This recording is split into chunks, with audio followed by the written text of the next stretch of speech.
and welcome to My Baseball History. I'm your host, Dan Wallach. My Baseball History is a long-form interview podcast where each episode I'll talk to someone new who has some sort of association to the game of baseball. No matter who I talk to, we'll talk about how they fell in love with baseball, how their career started, and how they got to be where they are today. Today's episode is brought to you by the Glove Lab in Phoenix, Arizona. While the Glove Lab was officially established in 2019, owner Chris Petrov has been repairing baseball and softball gloves and mitts since he was a freshman in high school. Chris made the varsity baseball team that year, so his parents bought him a Wilson A2000 glove. When one of the laces on his glove broke in the middle of the season, Chris went into panic mode, wondering how he was going to be able to buy a new glove and then start from scratch trying to get it broken in before the season ended.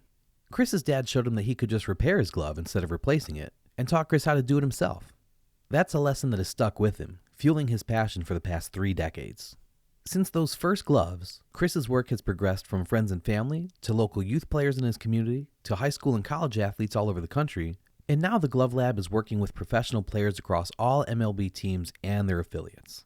Players such as Jeff McNeil, Joey Ortiz, Nick Gonzalez, and Jeff Hoffman are among the names you may know. But even retired legends like Paul Konerko and Luis Gonzalez get all of their work done at the Glove Lab. The Glove Lab may be a small, family-owned business, but it's a full-service glove pro shop. Whether your glove is in need of a cleaning, a conditioning, a simple relace, or if it needs the works, all the way up to a museum-quality restoration, Chris can help.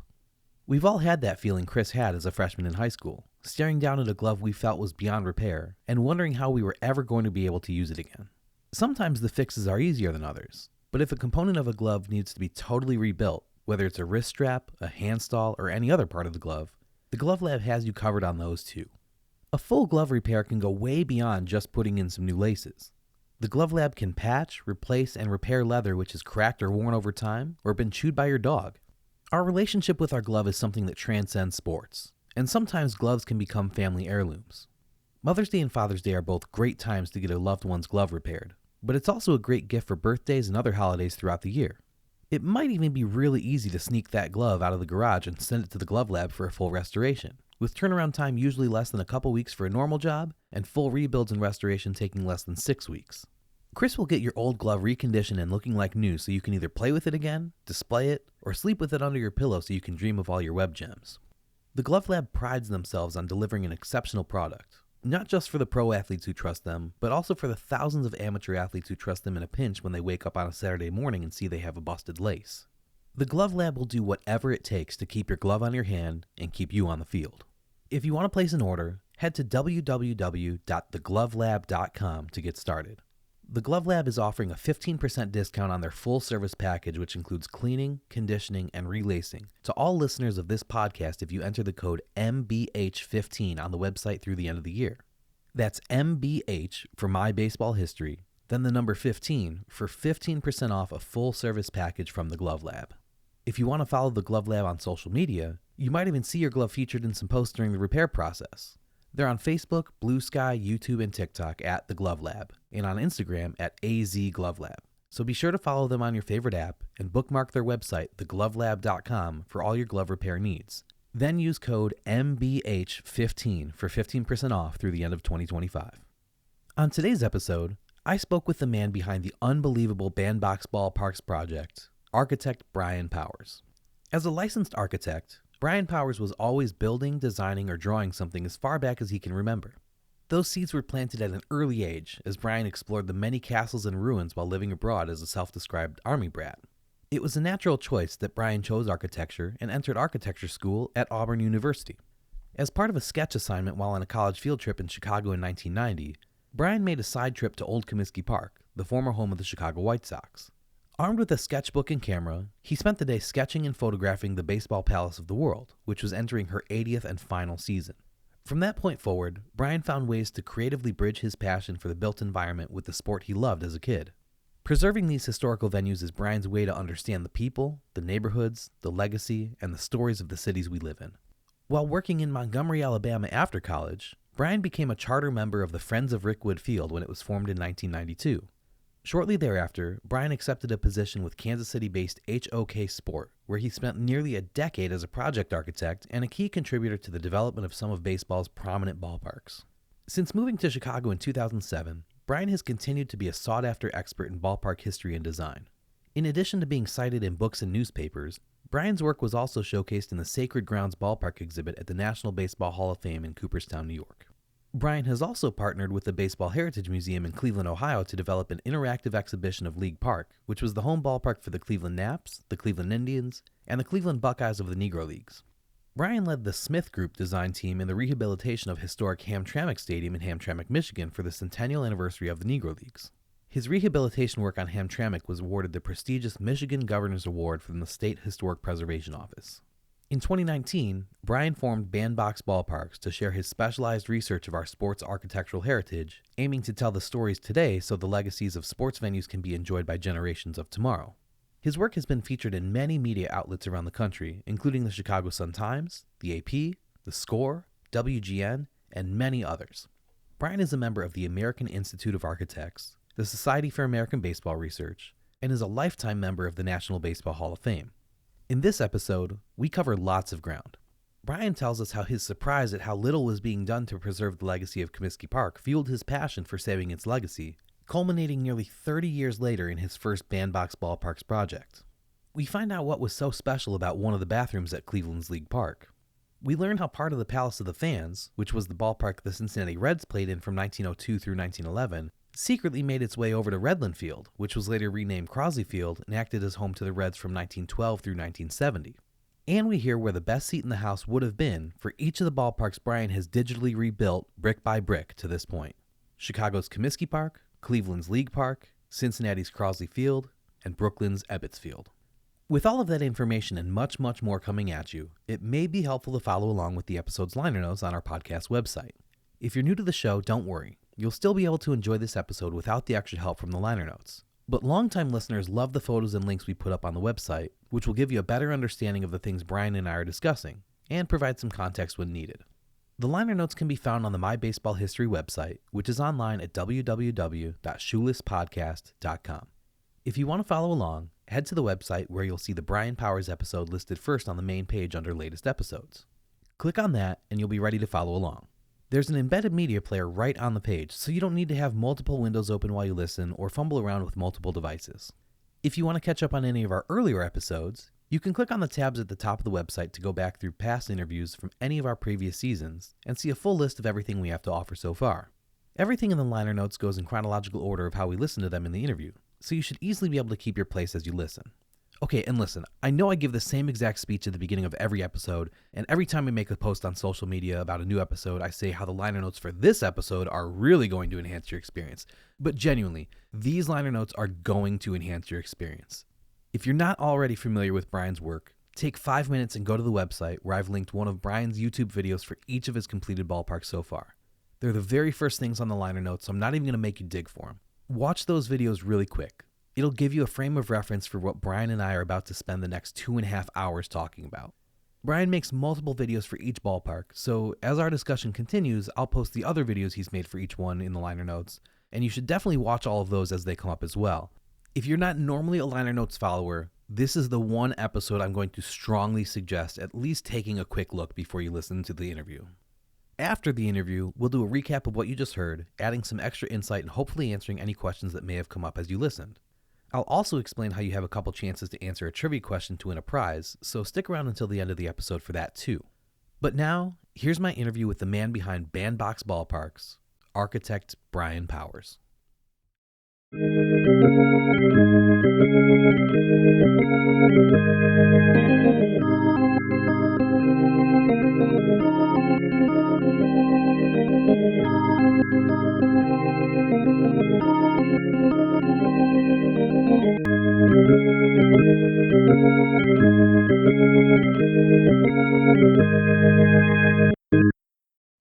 Normally I start these interviews by asking my guests to tell me a little bit about where they grew up, but you were an Army brat, so is there one particular place that you most associate with living when you were growing up, or were you kind of just all over the place? Well, in my early years, I was kind of all over the place, but I think if there was one place I identify with pretty well, it would be Kaiserslautern, Germany. I was still a young kid at the time, very impressionable, and I think that's really got my first taste of architecture and experience, the environment, around me.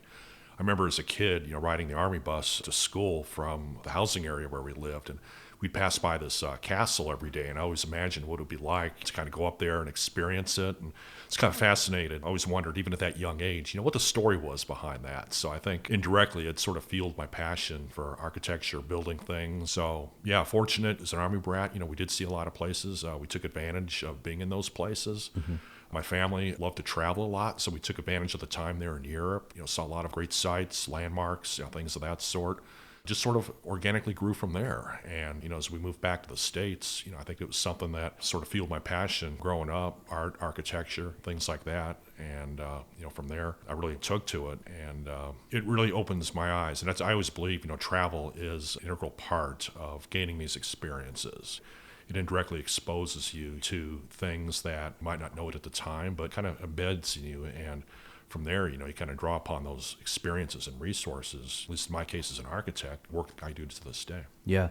When I was in high school, I went on a foreign exchange to Germany and spent a lot of time in Munich. And one of my host family friends was from Prague, so we went there and we were able to take tours of castles. Were you ever able to actually get inside and see what had intrigued you as a kid? Were you able to, with your own eyes, see the Absolutely. Yeah. It was fun. I mean, it was in the military, at least the class that I was in, we often paired up with German kids. We'd hop on a train, maybe go to Heidelberg, or in some cases, maybe a day trip somewhere. We visit a lot of these places. And as a kid, I mean, you take those experiences a little bit for granted, and then when you come back to the States and all of a sudden, gosh, it's a whole new history here on this continent versus, what we see in Europe.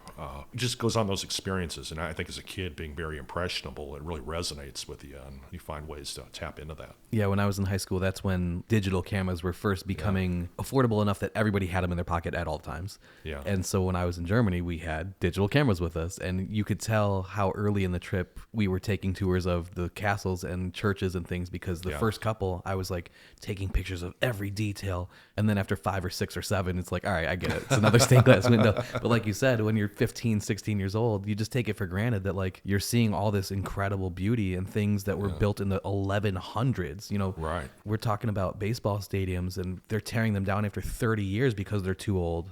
America just has such a different perspective than Europe has. Right. It's interesting when you make the reference to stadiums and how America tends to recycle. I don't even know if I want to use the word recycle, because things are literally get wiped off the city blocks. But in Europe, a lot of these old towns, you kind of look back to how grand cities like Rome, Athens, they grew out of architecture, and the arts. When you don't have the automobile, it's all about the people and the communities that live there. Yeah. Certainly it's something you almost kind of have to take it as lessons learned. As an architect, you want to be cognizant of those types of experience and bring that to the table in the work that you do. Totally. So you like to explore many castles and ruins while living abroad, and this was before everyone was walking around with high-res cameras in their pockets at all times. So what did you do to kind of take in and commemorate the things and the places that you were seeing? That's a good question. I think as a kid, I was always drawn to art and drawing and things like that. I really did two things. I did a lot of drawing and sketch work. I remember I'd come into class, as a young kid, and we would have art sessions, and we'd grab our big piece of construction paper and we'd draw things. And a lot of stuff I drew was based on my experiences. I draw and design these castles, just kind of imagining what it would be like. I still have some of them. I keep them all in a big bin. Cool. But it's nice to kind of go back and look at that. I think there's a certain innocence looking at some of the things that could be very simple, that inform your imagination, and you're really budding the creativity. And I think that really fueled, as I got older, I'd go on trips. I'd always take my sketchbook and a pen, and a lot of times I think you really experience it, by putting your mind to the site that you're seeing to pen and paper. And I think that really embeds the experience so much more richer. Yeah, I agree. At what point did you start to learn about baseball and fall in love with the game? Because that wasn't something that people in Germany cared about at that time, right? No, but I come from more or less a baseball family. My mother's side especially, they grew up in Cleveland, big Indians fans growing up. My grandfather, first thing he did when he pulled out the newspaper was look at the box scores and the stats. So even at a young age, he was always fascinated by what did they draw last night. The Indians, they only had 14,000 people, in a 70,000 seat municipal stadium. So he's always fascinated, by things like baseball stats, capacities, and things like that. And that kind of fueled my curiosity. And going to my first major league ball game at old municipal stadium as a young kid, that resonated with me as well. Having somebody like my grandfather who really took into the sport made an impression on me. And he had some old baseball cards, lying around his estate. I just remember my earliest age, probably around 8 or 9, I really started to get into that side of things where some people buy candy with their allowance. Baseball cards were kind of the form of currency, around our family, at least. That's what I did. I'd ride my bike to the 7-Eleven, and before you knew it, I built my sets the old-fashioned way. I would buy the wax packs, and I might have 8 Ray Knights or something, my whole collection. But at the same time, it's fun to build your set based on the thrill of opening it up. The sport really grows on you. But yeah, it's a cornerstone of what I did. I played baseball growing up through high school, and, it's something that's always been a part of my life. Was that hard to do while you were overseas? Did anyone talk about baseball there, or was that something that you just kind of had to share with your parents and your family? Or were there kids interested in baseball that you could kind of bring along with you and teach them the love of the game that you had as well? Being a pretty young kid at the time, you still were trying to do new things. I think as young kids, we were just trying to find our own ways around and interests and stuff like that. Baseball was sort of I wouldn't say an afterthought, but it was always there. You would listen to Armed Forces Network radio. They'd carry a game or two maybe. It wasn't really until I came back to the States. My dad had his orders to come back, and then there, I started to get more exposure to the sport. Gotcha. And so you were a Cleveland Indians fan growing up? Yes, I was. Given the fact that, my parents, my uncles, my grandfather grew up there, it was always a part of our family discussions. My grandfather was a walking encyclopedia for baseball in general, but he took heart to the Cleveland Indians, likewise with my uncles, my mother. From there, I was probably one of the few kids in the class that actually had an Indians t-shirt when everybody else was wearing Dodgers and Yankees. But you always made for a good story, though, so it's good to be a little different. Yeah. I think it's something, we can talk about this more later, but the way that stadiums are torn down and rebuilt so quickly these days, the fandom isn't passed down in the same way that it was when you were growing up. I mean, you said your first game was at Municipal Stadium where your father went to games, your grandfather went to games. Like, it connected generations to sit in the same seats. Right. And same thing in Europe, like those churches. Families had gone to those churches, the same church, for hundreds of years. So it was just embedded in you. And now if you're a fan of the Atlanta Braves or the Texas Rangers, you aren't going to the same stadium your dad went to when he was a kid, and he didn't go to the same stadium that his dad went to when he was a kid. Absolutely. So what is lost when you don't have that line of connectivity from generation to generation in the same buildings? Well, when you experience in different buildings and different generations, I think it's hard to sometimes, as a young kid, to have something tangible to relate to. Because I know when I sat in Municipal Stadium, with my grandfather, he talked about the times, he went there when he was younger, and being there with him kind of enabled me to associate those same experience. And as a result, having that tangible experience, being in that same spot, I think reinforced my memory and created a passion that I could identify with, at least through the earlier generations. Absolutely. Versus when you see the same team maybe in a different venue, it's a little bit different. I mean, granted, as a kid, especially when you take on a team you root for, you're making your own new memories and everything like that. But at the same time, it's all new. You could still find ways to bridge the legacy of it. But at the same time, you want to create new memories as well. And that's a good question. I think it kind of puts a pin on what really fueled my passion, and what I do with bandbox ballparks, looking to preserve the legacy of long gone venues to the generations today. And, giving these people something tangible to relate to with some of these old ballparks again, and by recreating them and recreating those experiences could kind of reignite that passion that might get lost in translation from one generation to the next. Yeah. Did you have a favorite stadium when you were younger, whether it was one that you had actually been to or one that you had just seen in books or heard about or seen on TV? Like, was there a stadium that really grabbed your interest when you were growing up? It's interesting in my case, because Municipal Stadium at first was one of the only parks I associated with. With my family being from Cleveland, we actually lived in Iowa for a while, so we would drive on holidays to Cleveland, and I remember we'd make it an all-night trip, and at the break of dawn, you knew you were getting close when you passed by old Municipal Stadium, and Chief Wahoo was looking over you, on the interstate there. But when my father had his orders late in his military career, we went up to the Seattle, Washington area, Fort Lewis. And that was when the Mariners were a very young franchise, and they were playing in a new venue called the Kingdom. Yeah.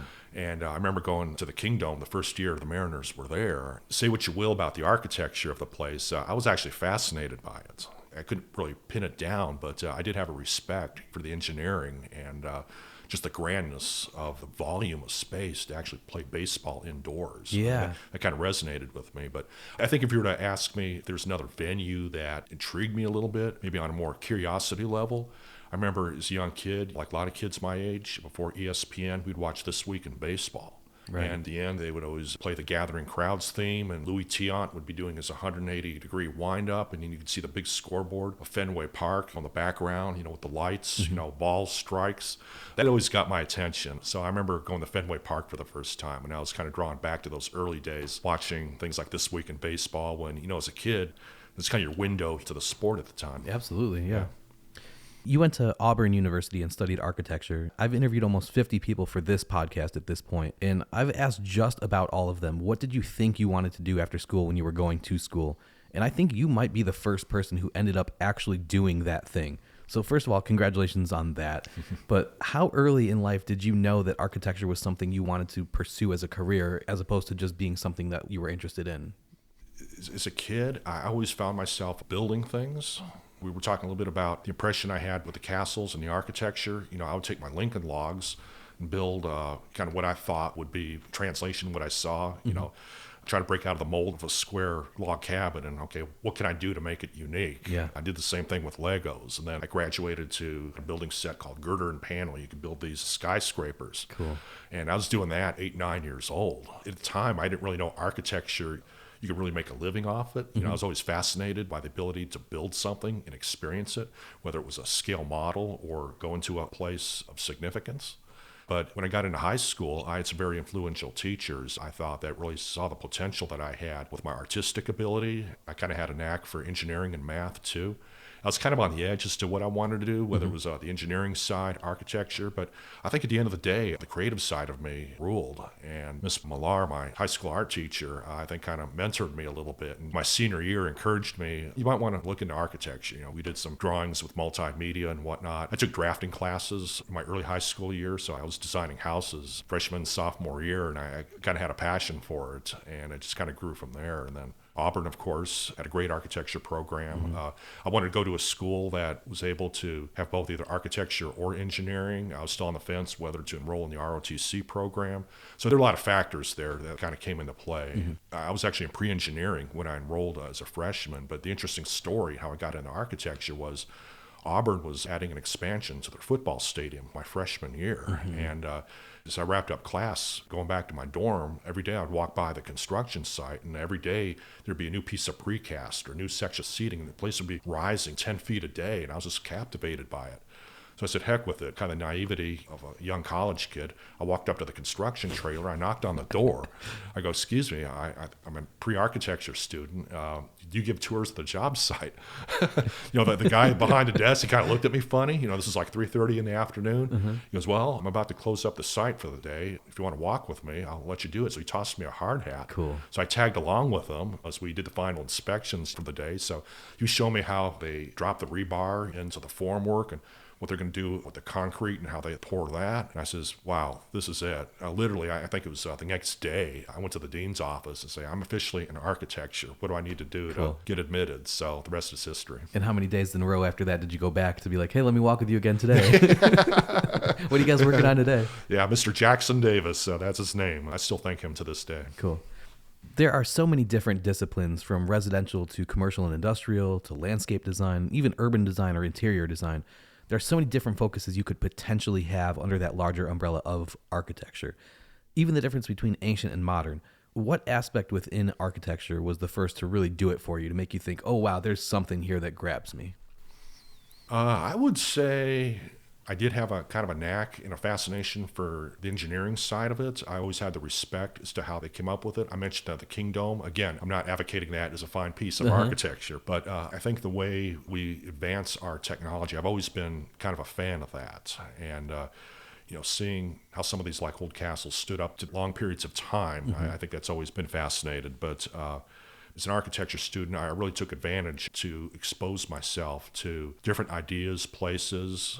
I spent time in the Birmingham Urban Design Studio, and I think for me that was a very eye-opening experience where we immersed ourselves into the communities which these people lived in and did a large project during my time. And part of my project was some urban infill housing for a very impoverished part of that neighborhood. And I really saw for the first time how we as designers can have an impact on the communities in which we serve. And that kind of lit a fire for me. Whatever aspect I end up practicing, I'd like to be able to find some way to serve the community or preserve the legacy of a community. You look at cities, if you take it from an urban planning standpoint, cities are kind of like an organism. They grow, certain parts thrive, get revitalized, they expand, they die, and you definitely have an influence on that. And I think trying to understand that really shapes who you are as a designer and an architect. Yeah. As part of a sketch assignment while on a college field trip to Chicago in 1990, you took a side quest to Old Comiskey Park, which was entering its 80th and final season. At that point, it was the oldest ballpark in America, and it seemed to you like nobody was really doing anything to preserve its legacy. What did you decide to do to change that?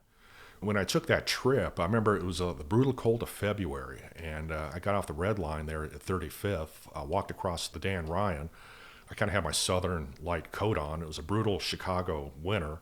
I get up to Old Comiskey Park. It was very quiet around there. It's kind of like last stand, for this old ballpark. And I look across the other side of the street, you got the new one rising out of the ground.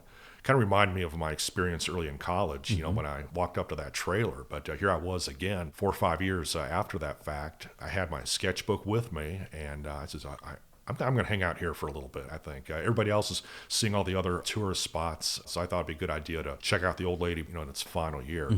So as I walked towards the front of the park, I saw the entrance into the office spaces. I walked in there and kind of hung out. Nobody was around. I'm sitting there looking around, and finally a woman came around the corner. She asked if she could help me, and I was just honest. I said, hey, I'm an architecture student from out of town. I'm interested in the ballpark. Would you mind if I take a look around a little bit?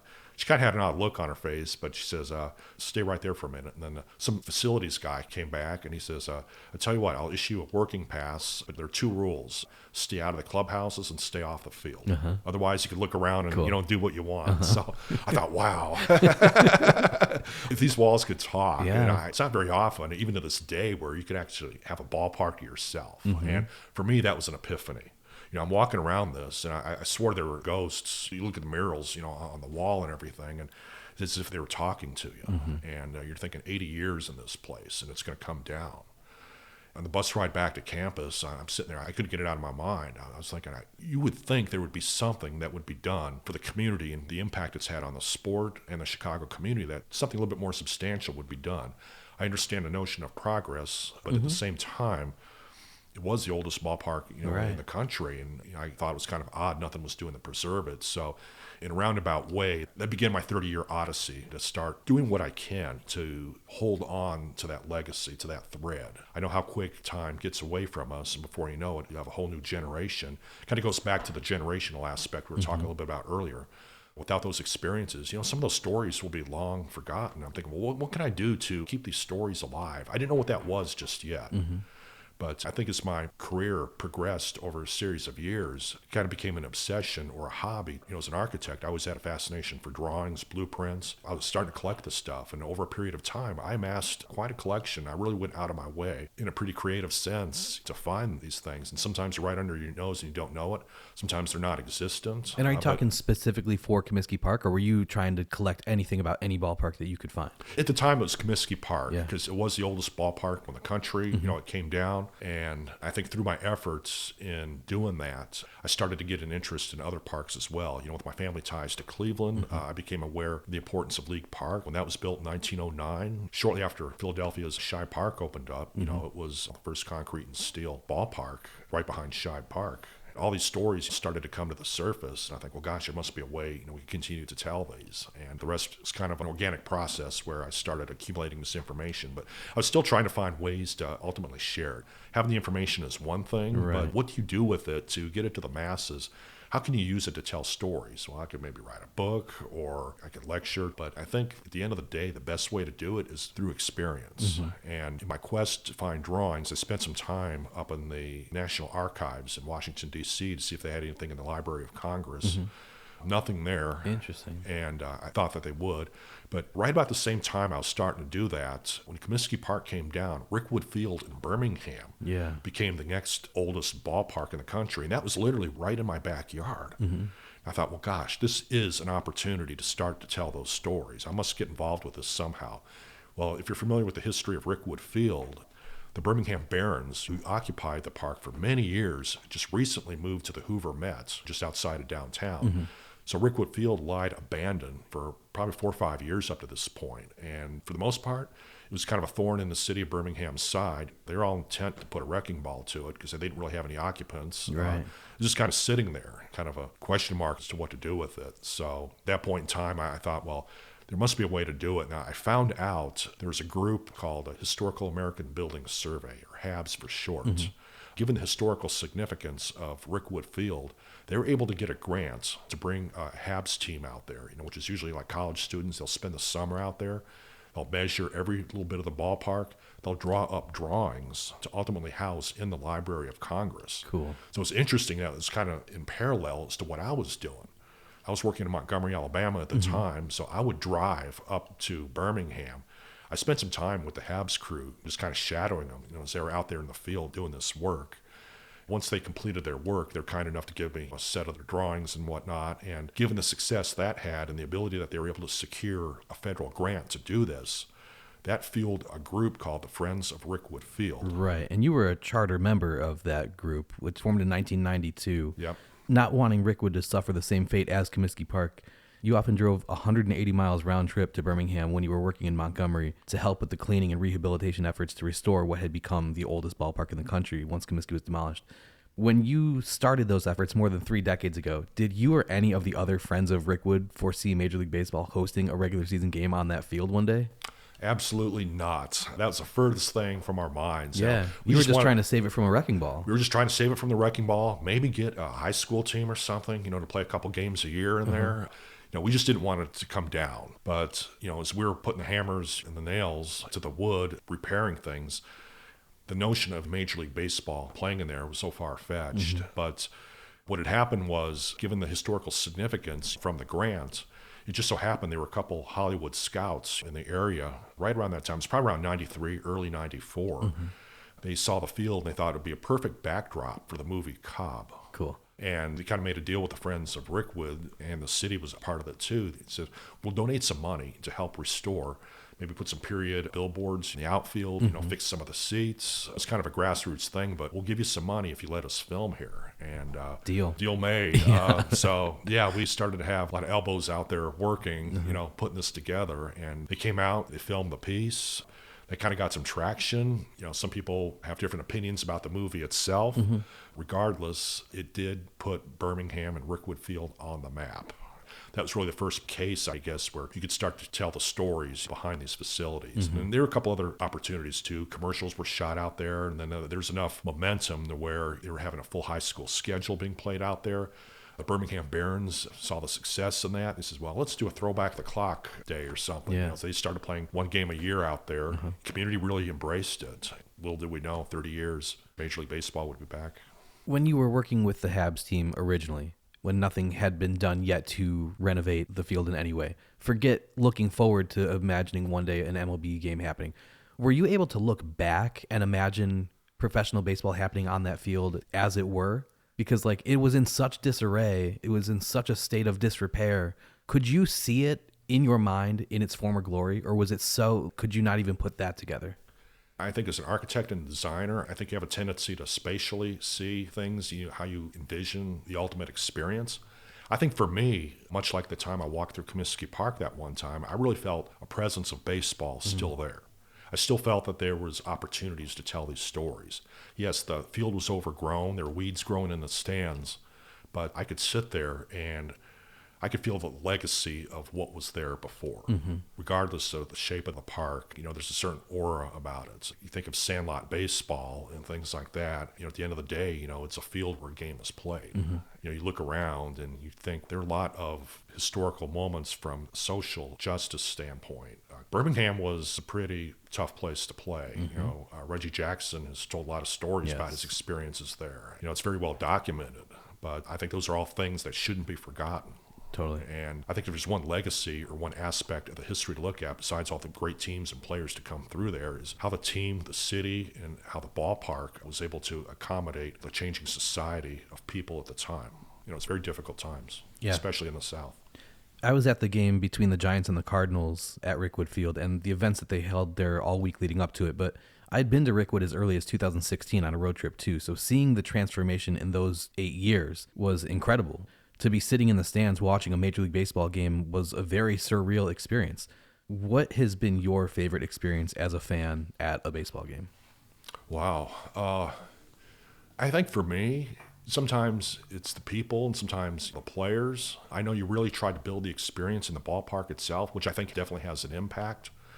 One historical moment that I actually witnessed, I remember when Ken Griffey Jr. was called up to the M's, and Ken Griffey Sr. was asked to play his last year there as well. I remember when father and son took the field the first time, and that resonated with me in such a way. It kind of brought back, my dad and I would throw the ball around and thinking, well, how cool would that be, playing with your father? Yeah. That's kind of an emotional moment.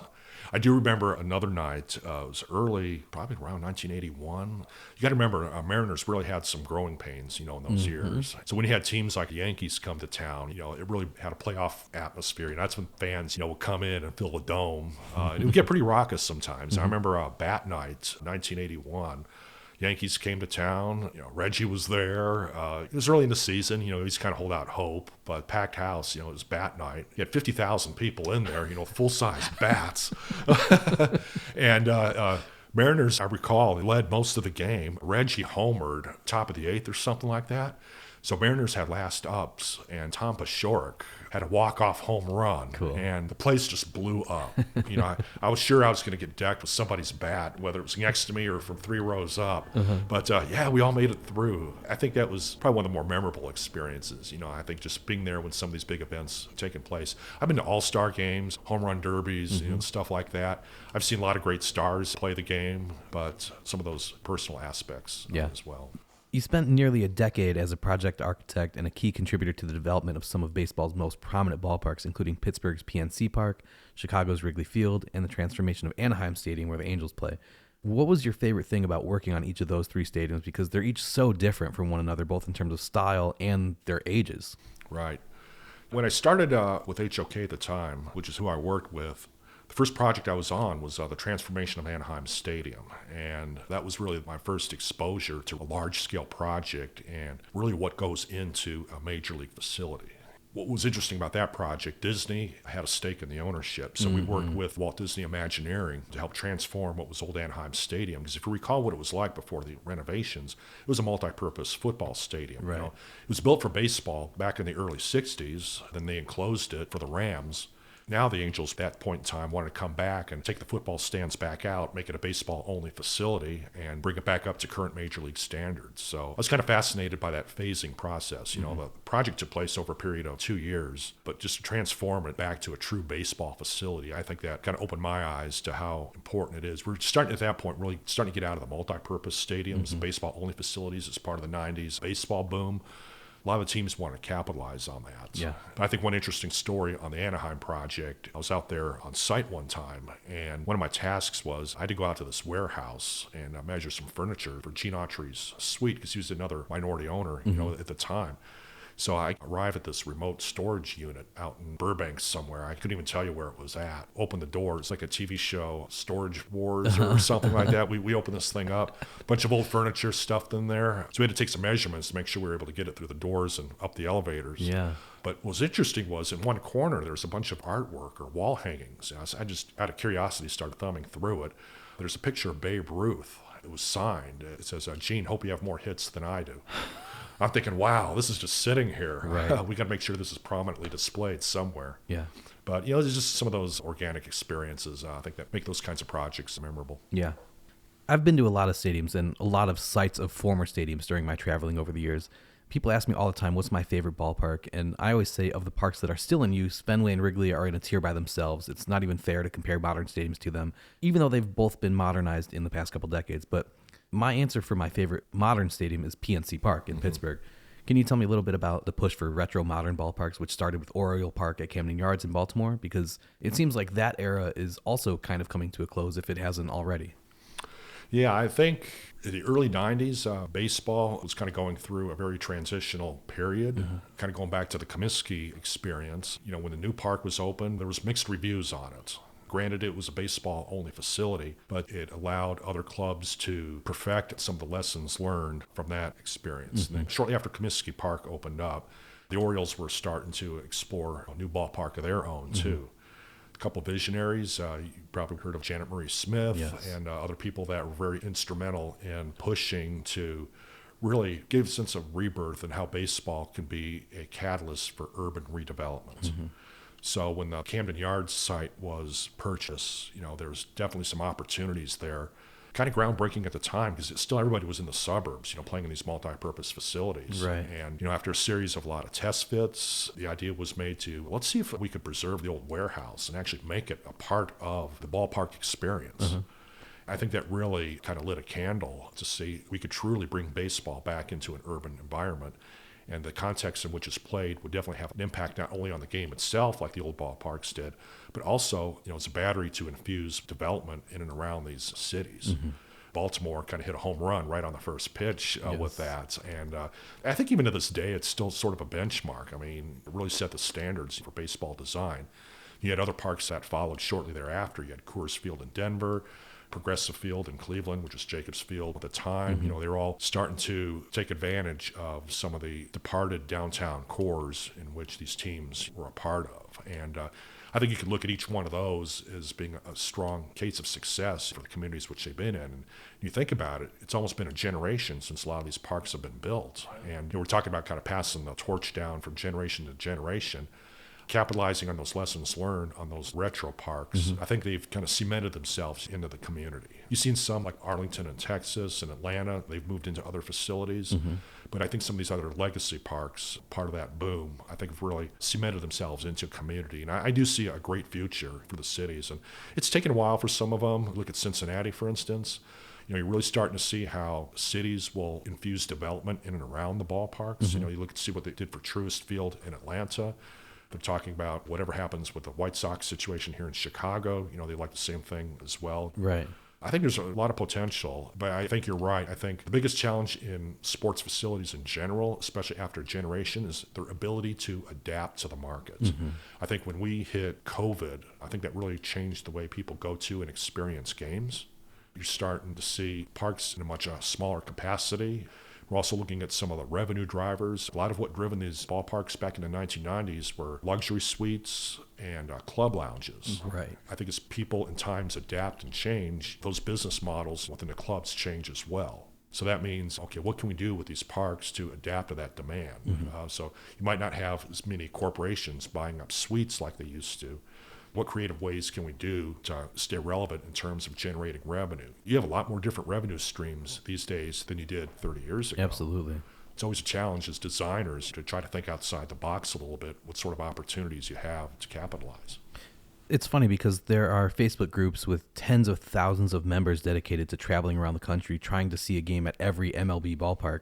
It's a life goal that many baseball fans have to get to every stadium, but that's not something you really hear too much about with fans of other sports. And I think it's because, especially with basketball and hockey, indoor arenas mostly all kind of look and feel the same. But baseball stadiums are all unique in more ways than just the outfield walls all being different distances from home plate. I'm not sure if you've ever worked on designs for venues of different sports, but what do you think the challenges are when it comes to giving an indoor venue a unique personality?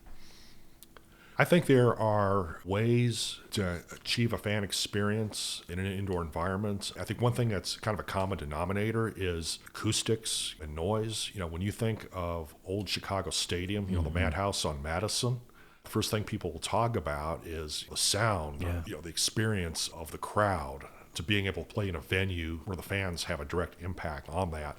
It's very unique to those experiences. You ask people who've been to those kind of venues, they'll often say the same thing, much like ballparks. But I think what's neat about a lot of these old gyms and arenas, I think you always have an intimate experience. I think you always want to try to achieve that. I'm always fascinated as I drive around, let's say, Indiana, some of these old high school gyms that have a legacy of 50, 60 years.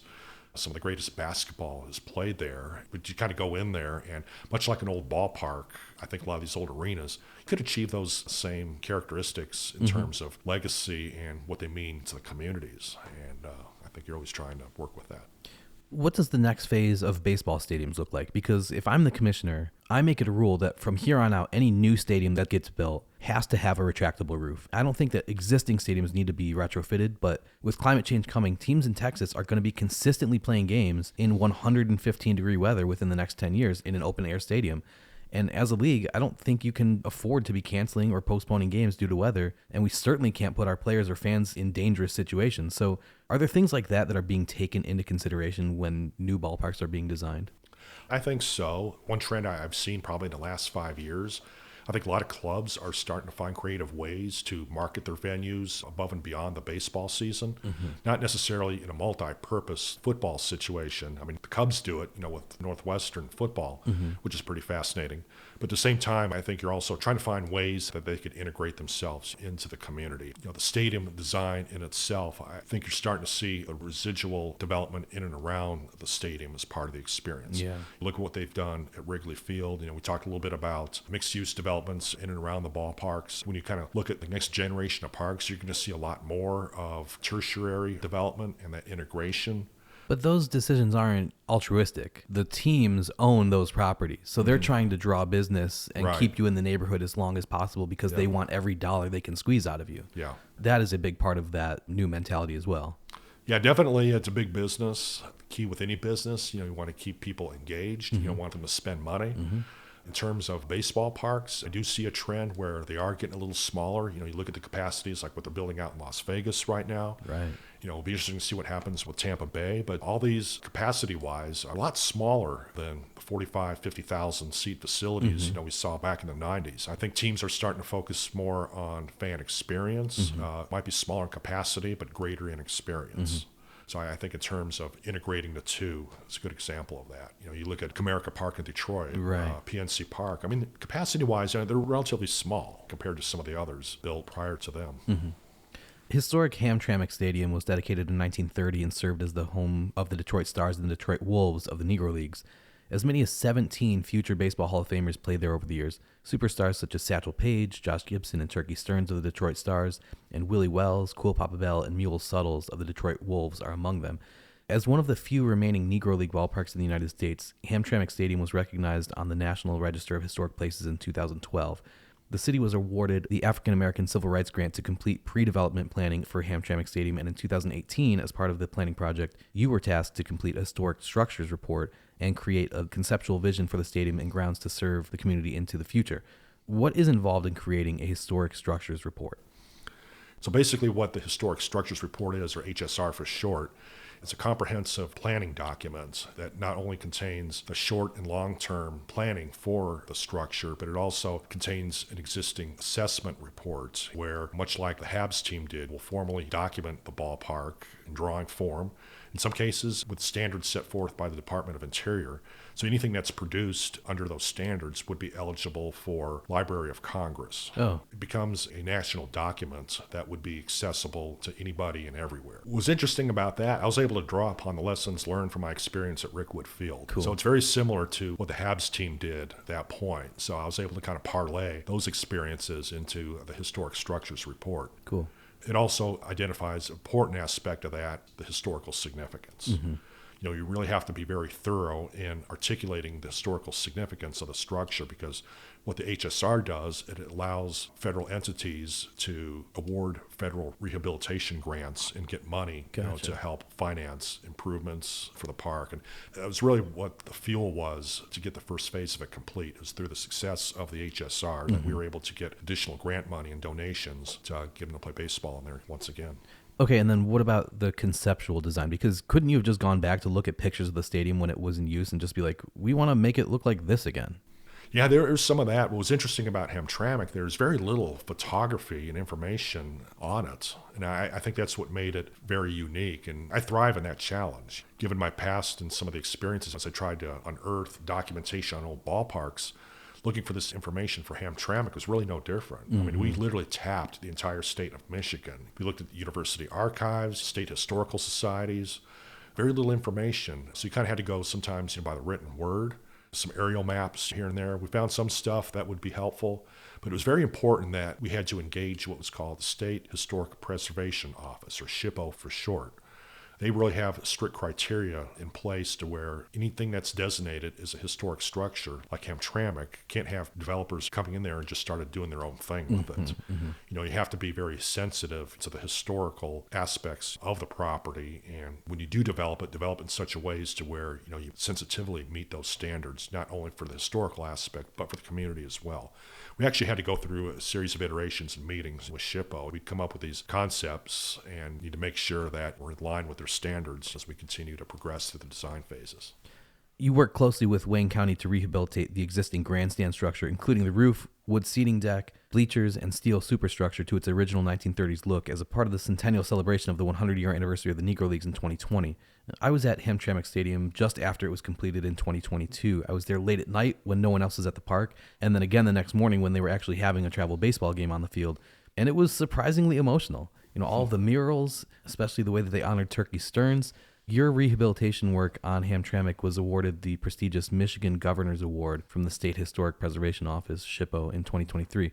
What does it feel like to work on a project like that, one that ends with a real, tangible structure and a space that impacts the community like you've been talking about and will hopefully be around for people to create memories at for generations to come?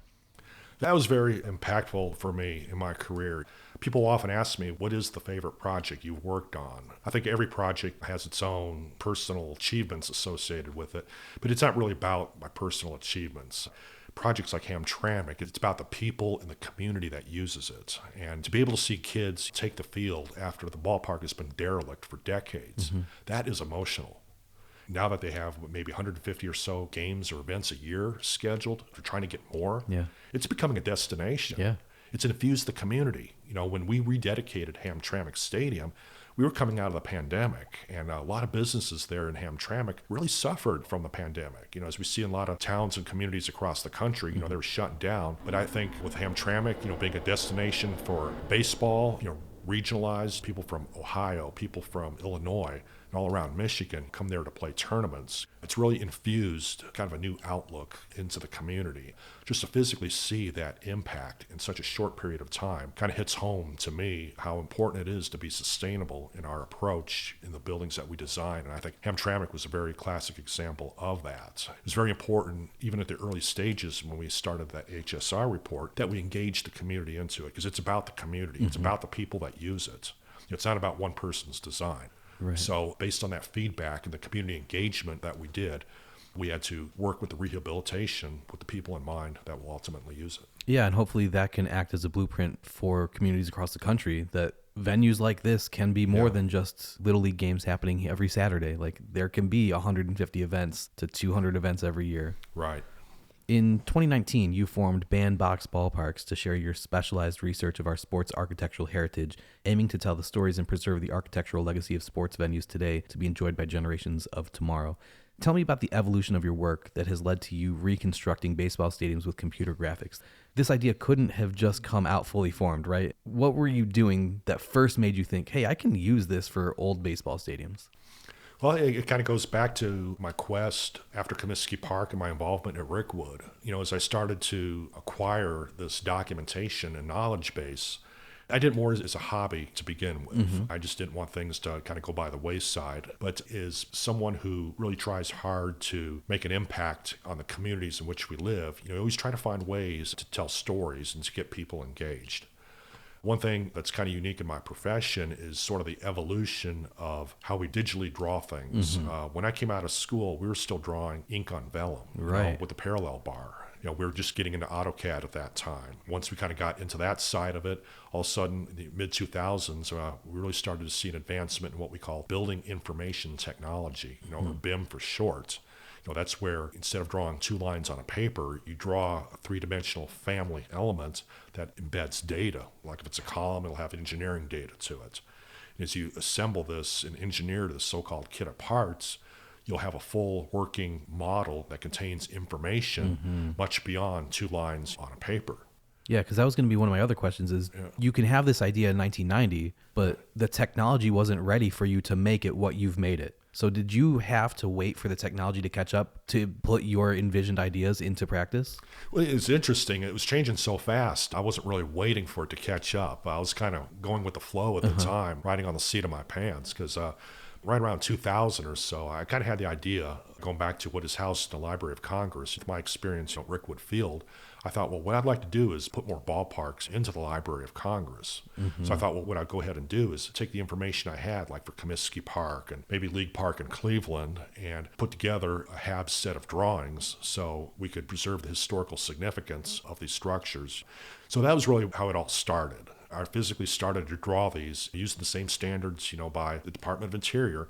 I actually drew these drawings that would be suitable for archival purposes. Great. And I had pretty thorough documentation. I took Comiskey Park up to a pretty high level. And same thing with League Park in Cleveland. I could probably print those off and send them to Washington, D.C. tomorrow. And, there's a process involved with that. But I think as technology started to evolve, more and more three-dimensional tools, I mentioned building information, 3D rendering software, it's starting to become a lot more accessible, to the people that use it. It used to be where we would have a certain group of people, like a technology group. We would come up with the design, they would model it out and render it, or we would try to get involved with it. But that technology and that software really started to take root in the mid-2000s. And then I really started taking interest in it as well, and kind of came naturally that, well, would it be cool with the tools and information I have at my disposal now where I could maybe start to tell these stories? Yeah. Because some of the technology you had, especially in the early years, you could do some cool things with it if you put the time and effort into it, but it wasn't really quite the level I wanted to actually tell these stories. And pretty soon, as that software evolved and it started to become more accessible,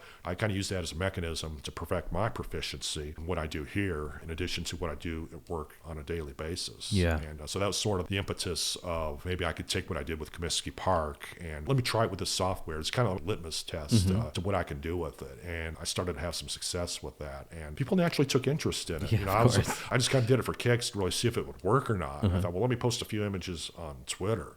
And snap of the fingers really started to organically gain traction. Yeah. And as you started to see it come alive, stories started to emerge. People started saying, well, gosh, I went there. Kind of reminds me, when I was a kid, Disco Demolition, or I was there for All-Star Game, or something like that. Yeah. Or I totally forgot about this place, or I totally forgot about the guy who shined my shoes down by the third baseline there. So things that had been long forgotten, started to bubble itself back up to the surface. And I really enjoyed that.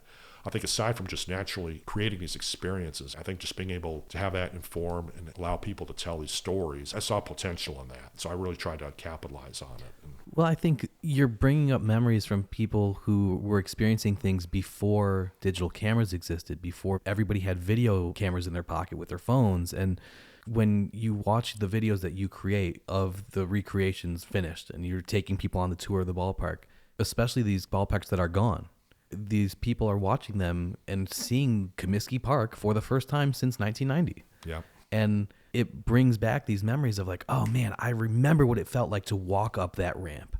Yep. And honestly, one of the reasons why I start every interview asking people about their childhood and growing up, yeah, the answers are usually interesting, but it's to put you in the mindset of like, all right, let me remember what it felt like to feel these things. Yeah. And that's what your work does to people. Yes, and that's really what I want to try to achieve ultimately, because regardless of your experience, even at a very early age, I think you're always in you somewhere. Sometimes it just takes something to trigger it and bring things back to the surface, whether it's a simple reminder or, like you mentioned, just maybe walking up a ramp or maybe going to a concession stand or something that might trigger memories of a particular game you saw with somebody, or maybe your first game in a particular park. League Park, for instance, I think what really fueled me there was knowing that my grandfather went to several games there. Just to kind of see it through his eyes. He used to own a grocery store on Buckeye Road, but they would close down or whatever. He'd take in afternoon Indians games.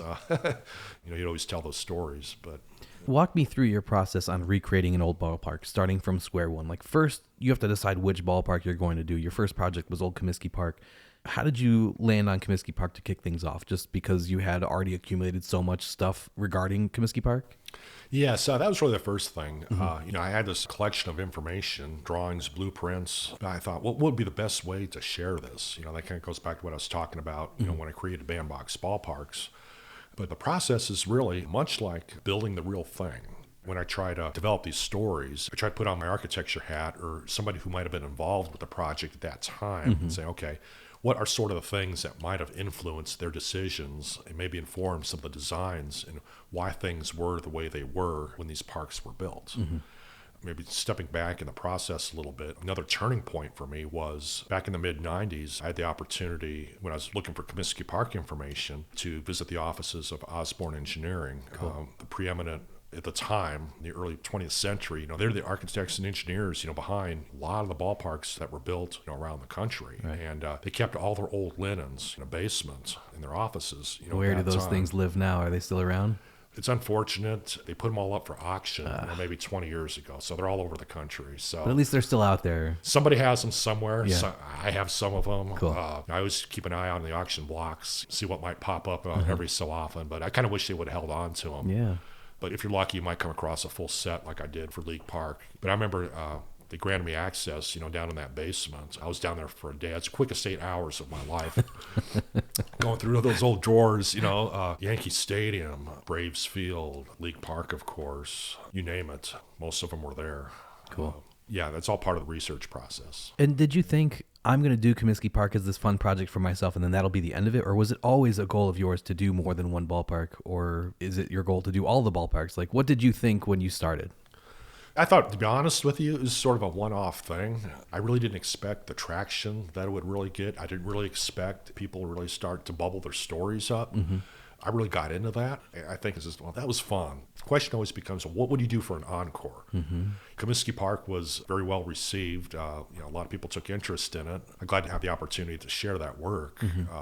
But it was also a ballpark that was, during its heyday, the baseball palace of the world. Yeah. So it was a well-received ballpark. Right. It's tough to follow that up with another ballpark because maybe not every other ballpark had that same legacy and had that same reputation.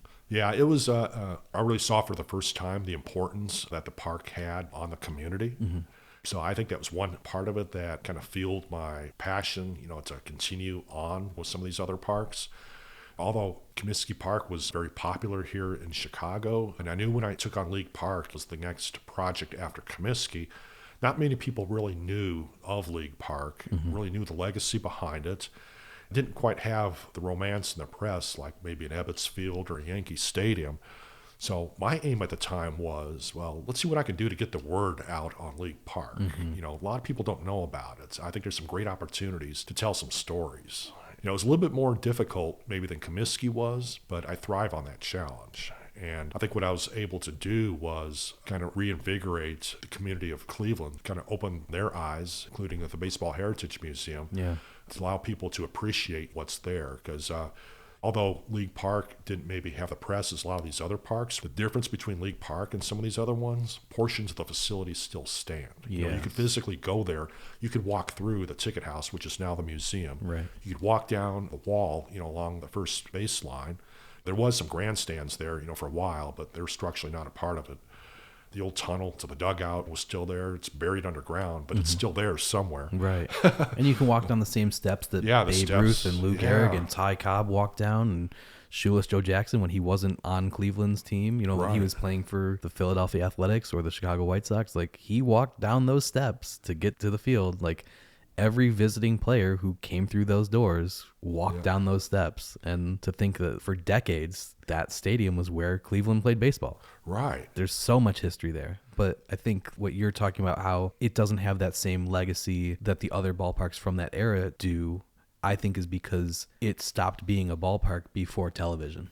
That's a good point. So the media didn't have the same opportunity to give it its due the way that Forbes Field did, or the other stadiums. By the time the Indians were in the World Series in 48 or back in 1954, like, they weren't playing there anymore.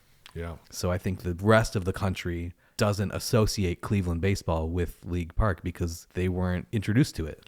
Right. It was sort of a mystery park, I think, in a way. I thought you brought up a good point that it was really well before media took a big presence in covering baseball games. I mean, League Park didn't have a press box. Right. They had a few makeshift tables in the upper deck behind home plate, and that was it. Not all games were carried on the radio. I think it wasn't until Vec bought the club he really made an effort to bring that to it. So as a result, you didn't have the television, you didn't have the radio. You probably didn't have the media and the photographers there as well. I mean, I was always fascinated. Anytime you look at an old photograph of League Park, you're always standing there at the corner of 66 and Lexington. But what did it look like one block over? Or what did it look like as you were coming in on the trolley from the other side of the park? You couldn't find anything on it. Yeah. I want to know what that looked like. So going back to that time when I was in Osborne's basement, I was able to see that for the first time. And I thought, how could this be shown off to others? Yeah. I didn't think Osborne was probably going to do anything like that. So I think that's really what kind of fueled my passion to bring those back to the surface and share a new side of these long forgotten parks to the community. Kind of along those same lines, like you can want to recreate 100 different ballparks from throughout baseball history, but if you don't have access to the original blueprints, it doesn't really matter how badly you want to recreate it, right? Like there's no way for you to be 100% sure about the construction of a stadium just from looking at pictures you found online that photographers took or that fans took.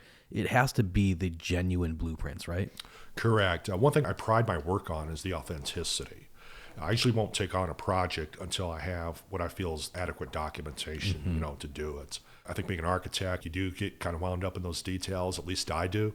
So I think it's important to me to have that accuracy and be able to accurately tell the stories because I want to be able to kind of walk through and have a genuine experience. And I want to share that genuine experience with others. So what you see on my website, some of the work I do, you could almost be certain that based on the information I have, it is created to the best of the ability of what was designed and what the intent was. Right, yeah. You're not just taking guesses. You're like, Right. no, that's where that screw was. Right.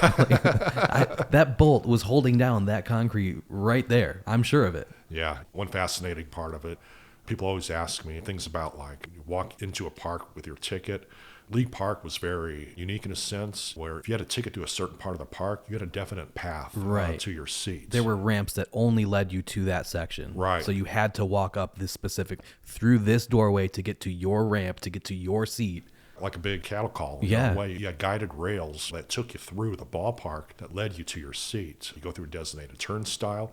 A lot of parks have that, but given that not many major league parks were built, they were really trying to experiment and they really tried to think thoroughly as to how people were going to use it, and how they were going to kind of enforce people to use their seats. So to be able to share those experiences again, going on 100 years now, or more than 100 years after the fact. It's interesting when you talk about, like we were mentioning earlier about the European architecture and you think of the Colosseum. And I think there's that story that it was designed in such a way with so many different entrances that they could go from completely empty to totally full in like 13 minutes because there were so many entrances and so many staircases that led people to their seats. And same thing, like if they wanted to empty it, they could be out of there in 13 minutes or less or whatever. So when you think of the fact that they did that thousands of years ago and now here we are in 1909 and Cleveland is experimenting with how do we get people into the ballpark and how do we get people out of it? Like it's crazy that nobody has ever figured it out. Right, because really the only benchmark you had at the time was a Shibe Park in Philly. Yeah. So when the Indians decided to embark on a new park, they visited Shibe, they visited Forbes Field. You didn't really have much to go on at that point. So you could do one of two things. You could build what they have, which I think you always want to perfect on it, or you could take the lessons learned from those two facilities and build the best facility you could possibly have for baseball. And that was the approach Cleveland did with League Park. Yeah. They took what they saw, in those few other parks that were built, kind of paired it with some of the grand theaters that were built at the time. A couple of those aspects together, and then you can kind of, how does that translate into a sporting viewing experience? So when you kind of look at the planning that went behind League Park and just kind of way you navigated your way to your seat, the way you experience the park as you made your way to the seat, it's very much like going into an old movie or a theater house. You didn't have movies at that time, but making your way to the play, kind of the same thing. It's really based on the performance that you're about to see. Then over time, as baseball really started to grow in the 19-teens, in the 20s, facilities started to get bigger. They started to kind of perfect the experience a lot. We were talking a little bit about media. Media was at its infancy, radio in the 20s, and then you had television in the 30s. It was constantly changing. I mean, a lot of people think, well, gosh, these old parks kind of had a long period of romance. But you think about it, though, there was still a lot of change, say from like 1909 when the first concrete and steel parks were built, all the way up until the early 70s, you know, when that first generation of parks started to come down. Think of all the changes that went into the sport and into society to get to that point. Right. I think it's probably one of the reasons why they fueled those multi-purpose facilities, because things change so much. But I think there's a period of time where people kind of push those older style parks and thinking to the background. Does the fact that you will only start a project if you feel like you have enough documentation and enough of the original blueprints, does that mean it's going to be impossible for you to recreate old places like the Huntington Avenue grounds in Boston or Columbia Park in Philadelphia, which predated Shibe Park, places like that, venues that were so early and so primitive that there's a chance that blueprints were never even put to paper in the first place, let alone survived now 150 years later? Yeah, you always hold out hope. But that is a good point. I mean, that's probably the reason why I'm very passionate about what I do, because it's very hard to come by that stuff. Even some of the more recent, you know, early 20th, mid 20th century parks, you know, you'd be amazed how little information, you know, that kind of gets lost. Companies and firms close off, you know, they put their collection on the auction block. Or just throw it away because they didn't have a sense of the historical significance to these things. Ebbets Field, for instance, Right. you know, those blueprints, for all intents and purposes, were probably going to get dumped. Fortunately, somebody probably around the late 90s really took it upon themselves to dig in the basements of New York City municipality, you know, to come across the drawings that they did. But, you know, things get lost to floods, fires, people want to go paperless, and I think people don't really understand sometimes, you know, what they're dealing with. Yeah. And it's kind of been my mission to say that, kind of put my hand up and say, okay, let's think about this a little bit before we start to do some of this. If you're going to throw it away into my trunk. I'll take it Right. home. Yep. How have you gotten access to these blueprints of the stadiums that you have done? They're not public records that you can just go to a city hall and be like, yes, hello, I'd like to see the blueprints from Ebbets Field, right? How have you gotten your hands on these things? A lot of different ways. I think it's just fortitude and just being very creative in where you look and how you look. I mean, I will usually start with various municipalities. Some places will have microfilm, maybe, if you're very lucky.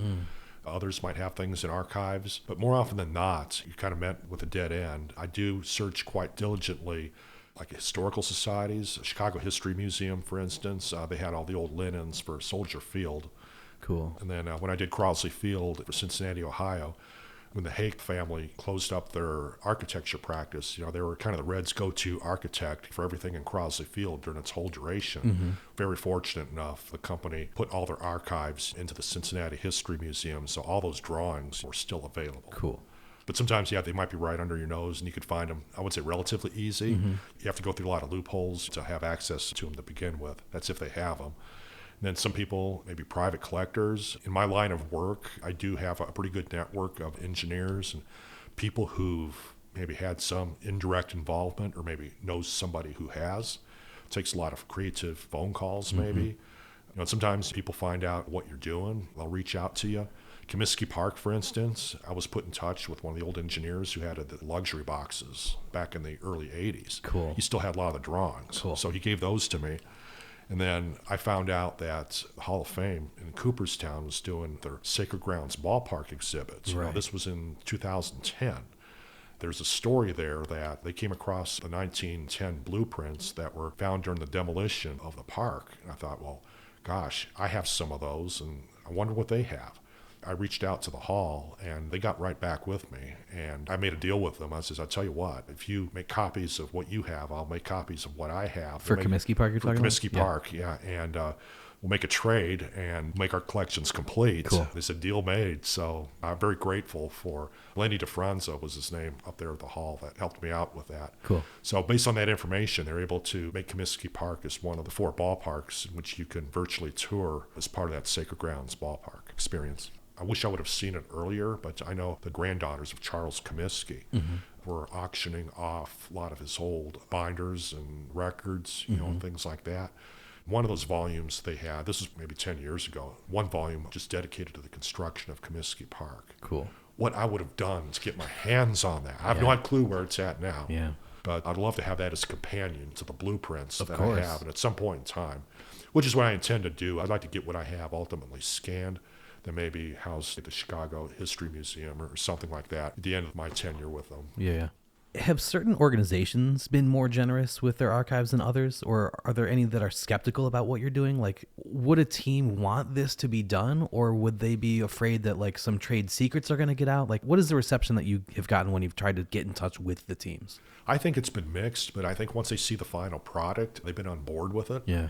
I think now that my work is out there and there's been some success with the fact that we have the exhibit there at the Baseball Heritage Museum and some other things. And at the Hall of Fame. Hall of Fame as well. Yeah. There's definitely, it does give you a little bit of credibility. I think it's been a long process, and it's something I never really intended to do was use it as a money-making vehicle. It certainly would be icing on the cake, yes, but ultimately, if you do good work, it'll get noticed. And I think now that I've built somewhat of a portfolio of these ballparks, I could use it as a definite opportunity to sell things. You look at a lot of major league clubs. I mean, I'm not talking just baseball. We're talking maybe hockey and basketball as well. They're starting to celebrate a lot of historical significant seasons. Like the Blackhawks, they'll be doing their 100-year anniversary next year. Right. The Chicago White Sox will have their 125th coming up. Right. Look across the league, there'll be similar things at the same time. So I think given the technology and we have to find creative ways to engage fans, I think some of the work I've done has been a good possible vehicle to do that. Yeah. Has there been a ballpark that you've wanted to do, but you just couldn't get enough blueprints to be able to do it the way that you want to do it? There are two, actually, what I consider is kind of the holy grail ballparks. One is Shibe Park in Philadelphia. Yes, I would love to see that. That's one. I'm always looking for information on that. I keep vowing I'm going to take 2 weeks and maybe go up to Philly and just start prowling around basements or something like that. The second would be the Polo Grounds in New York. I think those are the two unique parks, in my opinion, that I have quite a fascination with. With the Shibe Park, obviously, first major league concrete and steel, but I love the Italian Renaissance architecture of it. It's very distinctive, very memorable. You got Connie Mack's office, in the dome up there. That's what, when I envision Shibe Park, I want to see your rendition of it so I can see his view of the stadium from his office. Like, to me, that would be the quintessential use of your finished products, Right. Absolutely. I think as Shibe was really, as I alluded to earlier, it was sort of a model for a lot of the very early parks, talking about League Park. The Indians looked at Shibe. Forbes was right behind that. So I think there's a lot of historical significance. The Polo Grounds, same thing, such a unique venue for baseball. I think there's a certain intrigue with the Polo Grounds, much like League Park. There's certain aspects of it that I always wanted to experience, but for whatever reason, we have no clue what it's like. But I think one side benefit of a lot of the work I've done the last few years, people have reached out to me and say, hey, I found a scrapbook of photos that you may not have seen before. And I've had people send me or text me pictures of the concourse underneath the Polo Grounds, for instance, that they found somewhere, maybe at an estate sale or something like that. Yeah. So all that stuff just kind of happens and builds. And who knows, maybe someday we'll come across some drawings too. And I'm always on the lookout for it. While the blueprints are absolutely the foundation for what you do, that's just the beginning. You do so much more research to make your digital models historically accurate. Every little detail, from the colors of the seats to the advertisements on the outfield walls to the decorations in the locker rooms and offices within the stadium. How do you go about doing that research? That's a little bit more challenging because usually in most architectural blueprints, that information is not clearly specified. Yeah. If you're lucky, you might have maybe a finish schedule, that might call some of that information out. That's usually where I do rely a little bit on photographs because I try to recreate the graphics and the signage to what it looks like, at the time. That's also important. Depending on when the park was built, sometimes I've been lucky enough to find actual specifications, which are like a text document that talks specifically about materials, colors that supplement the blueprints that go along with it. Cool. I do have a set of specs for Crosley and a set of specs for League Park. Cool. So I was able to really drill down and get some pretty accurate information. Same thing with Comiskey Park. I have specs on that. So they talk about, visitors' locker room will be painted Kelly green, on their lockers, this, that, and the other. So I was able to kind of get into those details a little bit to make it as accurately as possible. How are you making decisions on colors when you recreate an era of a ballpark from, say, 1910, when all of the photos you're looking at from the time period were black and white? If you don't have these schedules, how do you decide? Even if you have something that says, like, the seats are green. Well, there's a difference between Army green and Forest green and Kelly green. Like, how are you making those decisions? Those can be a little bit challenging sometimes, where you maybe have to go on the verbal word a little bit. This is a case where I've often had conversations maybe with people that actually experienced it. Okay. One thing that's been helpful, I often see old seats of ballparks up for auction, or like if you go to the Heritage Museum, you got quite a nice collection of there. Yeah. If you study those sort of things, you can actually kind of look back behind the peeled paint and really get a feel as to exactly what it looks like. Yeah. Like I've seen a number of old Comiskey Park seats with 3 colors on them. Right. You've got the green on the top, the sky blue underneath that, and then maybe a red underneath that. Right. So you can really tell the stories behind that. One cool thing I've done, talk about how I embed data in the work that I do. Comiskey Park, for instance, I was able to, with the seats that I have, my working model, I have a series of maybe 12 to 15 parameters in each one of those seats, whether it's the historical color, whether it's a floor-mounted or a riser-mounted seats, whether it's a wood or a contoured seat. People have come to me quite a bit saying, can you maybe pinpoint in the park where this seat was? So what I would do then is they give me enough information, on the seat, I could filter it out with those parameters, and I could probably narrow it down to maybe 3 or 4 spots where that particular seat was located. Unbelievable. So that's really the powerful way to use what I do. A lot more than just create a simple image. You could actually have a benefit for it. Yeah. In this case, evaluating, maybe put a dollar value on memorabilia or something like that. Yeah. When you look at blueprints for a stadium, especially the old stadiums that you're recreating, do they show you the precise location of each and every seat? And do they have drawings of what the seat designs are going to look like? Would it be possible for you to recreate one of these old stadiums with just the blueprints? Or do you also have to have source photos from inside the finished stadiums because those photos are the things that give you the details that the blueprints might not always provide? It's a little bit of both. Crosley Field had some very great information on the seat itself. A lot of what they had in the archives was from the American Seating Company up in Grand Rapids, Michigan. They probably outfitted probably 75% of the ballparks at that time. So I was able to look at the casting diagrams for the seat stanchions, little metal C's, that they put on the side of the seats there. I was able to get that kind of documentation as well. One thing we just have to remember, like any other building, as a building continues to progress, every year they add updates, tweaks to it. Things are constantly changing, much like we were talking about how cities grow. Ballparks are the same way internally. What was there maybe in 1909 might be a lot different in 1949 or whatever. Well, I know from the memorabilia standpoint, and specifically people who are into collecting vintage photography, a lot of the times the way that they're able to pinpoint this specific season and then the game that the photo might be from is by looking at the ads on the outfield wall, because they know that, like, okay, in Yankee Stadium, this ad only appeared in 1925. So this photo has to be from 25, and they only played this team on these specific dates. And this picture was only, so like you can narrow things down to such a small, this photo had to have been taken this day when you start just from the outfield wall advertisements.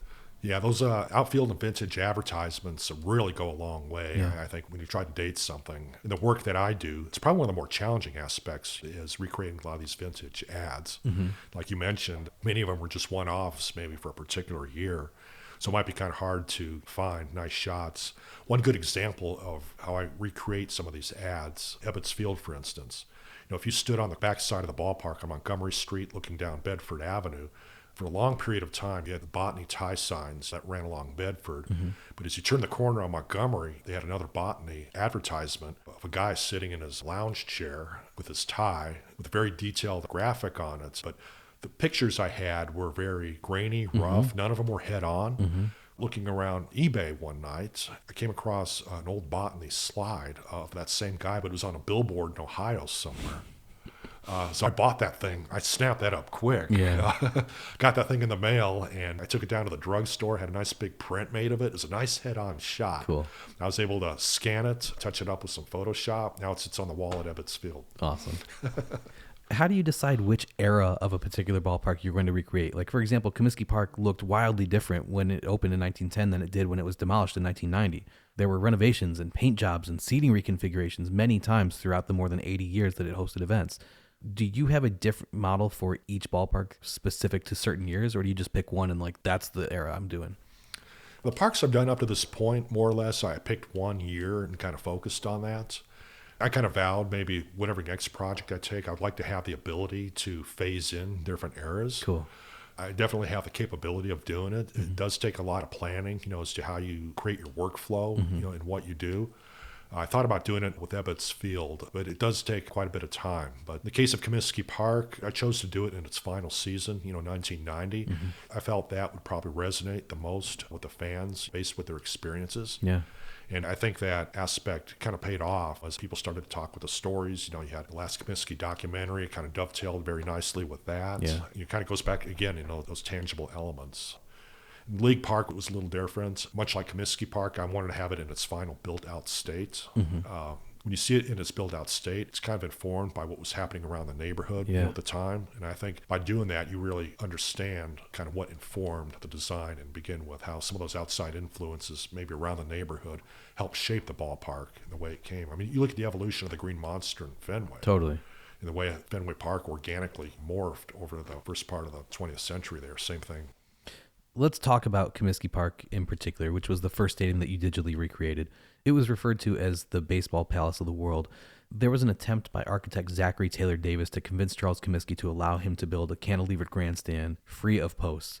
Such a design would have been a pioneer among ballparks, but upon discovering that cantilevering could add as much as $350,000 to the cost of the park, nearly doubling its initial proposed price, Comiskey vetoed the idea and ordered the architects to proceed with a conventional design of vertical steel beam supports. Do you know which ballpark eventually became the first to have a cantilevered grandstand? That's a good question because I think it's always been a challenge for architects and engineers who design these facilities. You always ask the question, okay, what can you do to maximize the viewer experience, maybe eliminate any sightline obstructions, and create an intimate experience with the park at the same time? I think it wasn't really until you started to see the dawn of multi-purpose stadiums, engineering started to advance itself to a point where you had the footprints of these facilities that kind of permitted a greater cantilever to view these events. But the drawback to that was you started stacking your decks, one behind the other. Yeah, you might be able to cantilever them out quite a distance as well, but at the same time, you need a bigger footprint behind it to handle that cantilever. At the same time, you have to be mindful of the sight lines onto the field. The farther you push back your decks, you have to find that sweet spot, what we call in the industry a focal point. You can't push your decks too far back or too far forward. It's either, you're looking at the heads of the people in front of you and you can't see your focal point, or if you push it too far back, you can kind of run into the same thing. So it's always that sweet spot. You could find that cantilever, and then the question becomes, okay, how do you engineer it? A lot of these old parks were very constricted on a very limited urban footprint. So you kind of had to be kind of mindful of where you place these posts, the structure, and the cantilever to get as close to the field as you can. You look at League Park, Shibe Park, their upper decks were basically stacked, one directly above the other. It wasn't until we started to get into Forbes Field. Well, Forbes came before that, but some of the other parks, like Yankee Stadium, for instance, they really started to push the technology a little bit, starting to find out, okay, how high can we get the decks? How can we still maintain a view to the field and minimize the structure? So that kind of set the benchmark for that kind of technology. I remember the old Metropolitan Stadium in Minnesota.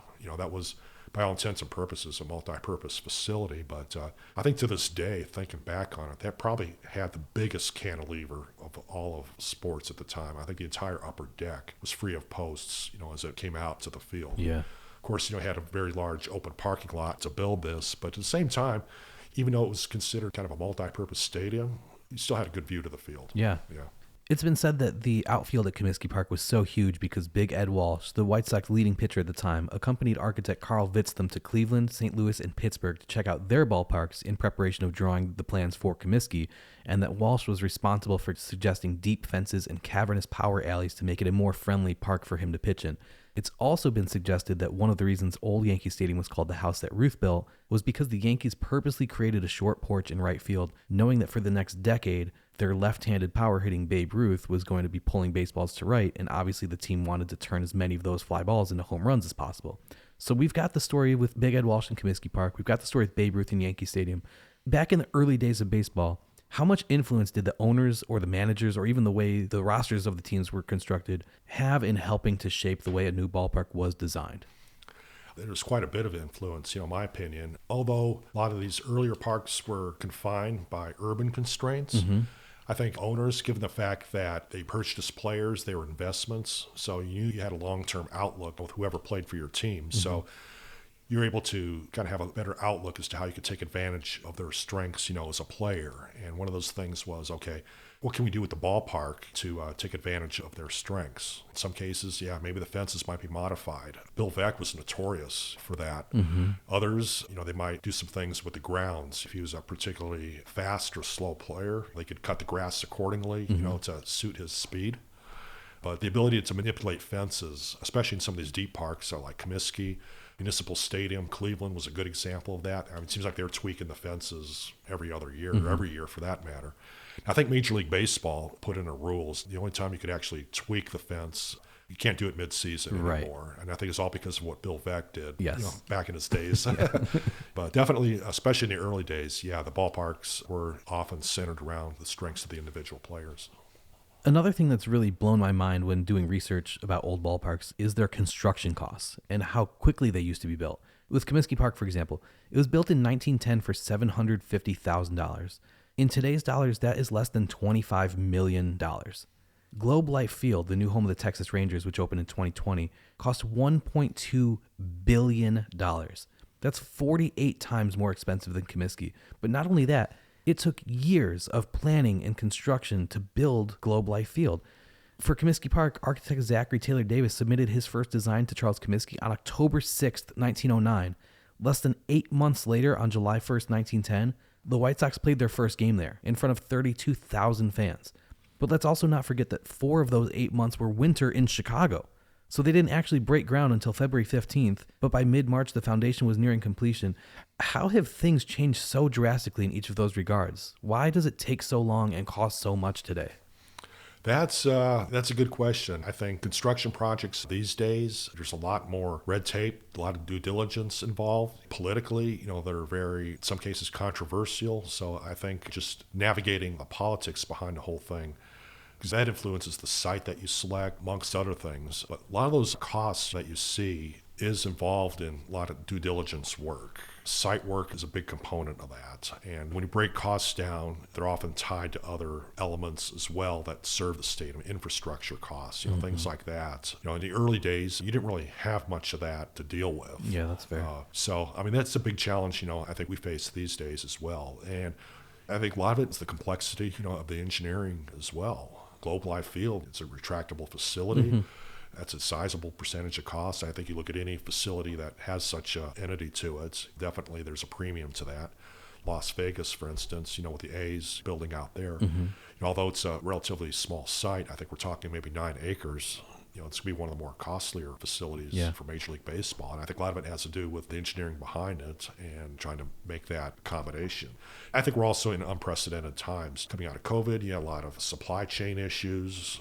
That stuff is always constantly changing as to how these materials are sourced. You got the construction side, you got the design side, due diligence side, infrastructure. There's so many components to it. So I think when you add those totals up, it is a pretty sizable sum. Yeah, it is interesting. I think what always fascinated me was the fortitude in which some of these early parks were built and how quickly, they were built. I mean, League Park was the same way. Right. I mean, they built that over the course. I mean, literally, they had a team of a couple hundred men, the day after the last game of the season. They had the foundations poured. I actually have a schedule somewhere I drafted out just to kind of understand how quickly it was built. Foundations were poured and cured within a month and a half. Steel started going up by Christmas time. They topped out the steel in February. Brickwork was up by March, and they were playing ball in April. Wow. Cleveland winter, too. Right. I mean, you talk about Chicago winter. I've seen one of the few pictures that exists of League Park under construction was under a foot of snow. I found that fascinating. But construction, another day at the office. Yeah. A $1 million renovation occurred at Comiskey Park after the 1926 season when the wooden bleachers were removed and replaced with double-deck seats. That renovation enclosed the stadium and increased its capacity from 32,000 to 52,000. While Comiskey had done temporary lights on August 27, 1910 as an experiment, it wasn't until August 14, 1939 that night baseball became a permanent feasibility at the park. In 1947, the center field seats were closed and the movable seats were permanently installed, decreasing the seating capacity to 44,492. Bill Veeck bought majority interest in the White Sox in 1959 and started making lots of changes to Comiskey Park. Do you know what some of the changes were that he made when he took over? One of the more noticeable ones, and people still talk about it to this day, is when he whitewashed the park. Yes. If you ever read his book, Vec is in Rec, there's a lot of good backstories on some of his decisions. But to his credit, he really felt it was important to engage the community. He really saw a market in more women, families, children. He really tried to make it friendly, and he thought part of it, well, if he could freshen it up and make it brighter, it could be a little bit more inviting.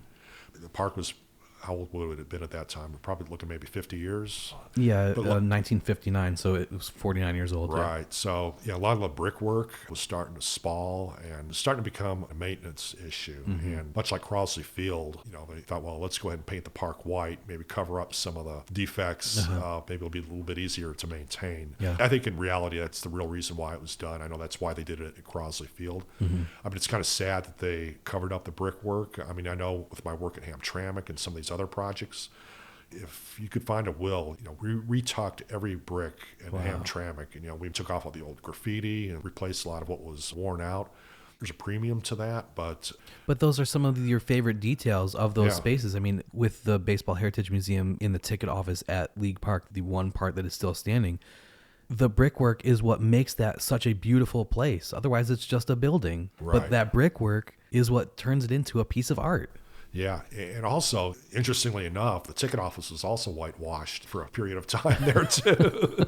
But when they did the renovations, to their credit, they took it off. But yeah, when Comiskey Park was built in 1910, it was a very classic example of prairie style architecture. Yes. That was the style of Zachary Taylor Davis.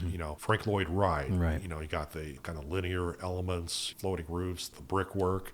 A lot of those cues were put into Comiskey Park, and he did a lot of churches as well. I mean, there's a lot of truth to the fact that it was the baseball palace of the world. He used the prairie-style arches to bring in light, illuminate the grandstands, things of that sort. I think one of the long-enduring mysteries, people still ask me about the cornerstone there at Old Comiskey Park. Yeah. When they laid the brickwork in 1910, there was a green cornerstone somewhere in the park. If any listeners out there could help me pinpoint that, none of us have been able to really confirm where that was. It's one of those things, you're still looking for. Yeah. But all that stuff was probably covered up when they whitewashed it. Some of the other changes Bill Veeck made, he put a picnic area in left field. Yep. He installed the first electric scoreboard behind the center field bleachers, and then installed an exploding scoreboard that had fireworks, aerial bombs, and numerous sounds. A question I love to ask people is, if they had a time machine, what one baseball game would they like to go back to and watch? But with you, I think we can ask that question a little differently. Forget which game in Comiskey Park's history you'd go back to. Where would you want to sit? Where was the best seat in the house? If you could go back and watch a game, where would you want to be viewing it from?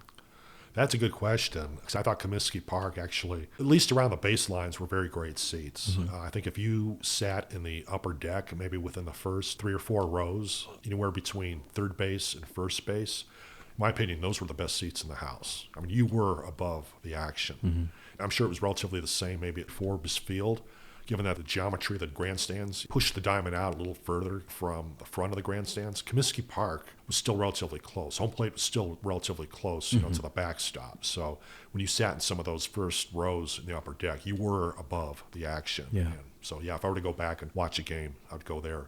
People often complain, though. I mean, if you ever sat in the right field or the left field corner at Comiskey Park, the seats continued straight down the baselines. But Right. they never curved, or they never were cocked to look at home plate. So people were always... They'd wrench their back to watch the game. Yeah, I've had people share with me that say, I was lucky enough to get in the park, but if I sat in one of those seats, I had a headache after the game. Yeah. So there's still little quirks. Yeah. I mean, not every park was perfect, but thinking back, it's part of the ambiance of it.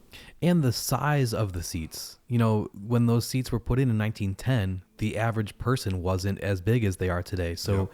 I remember the first time I went to Fenway Park, you're sitting in the original seats. You're like, man, this is not comfortable for 9 innings, 81 times a year.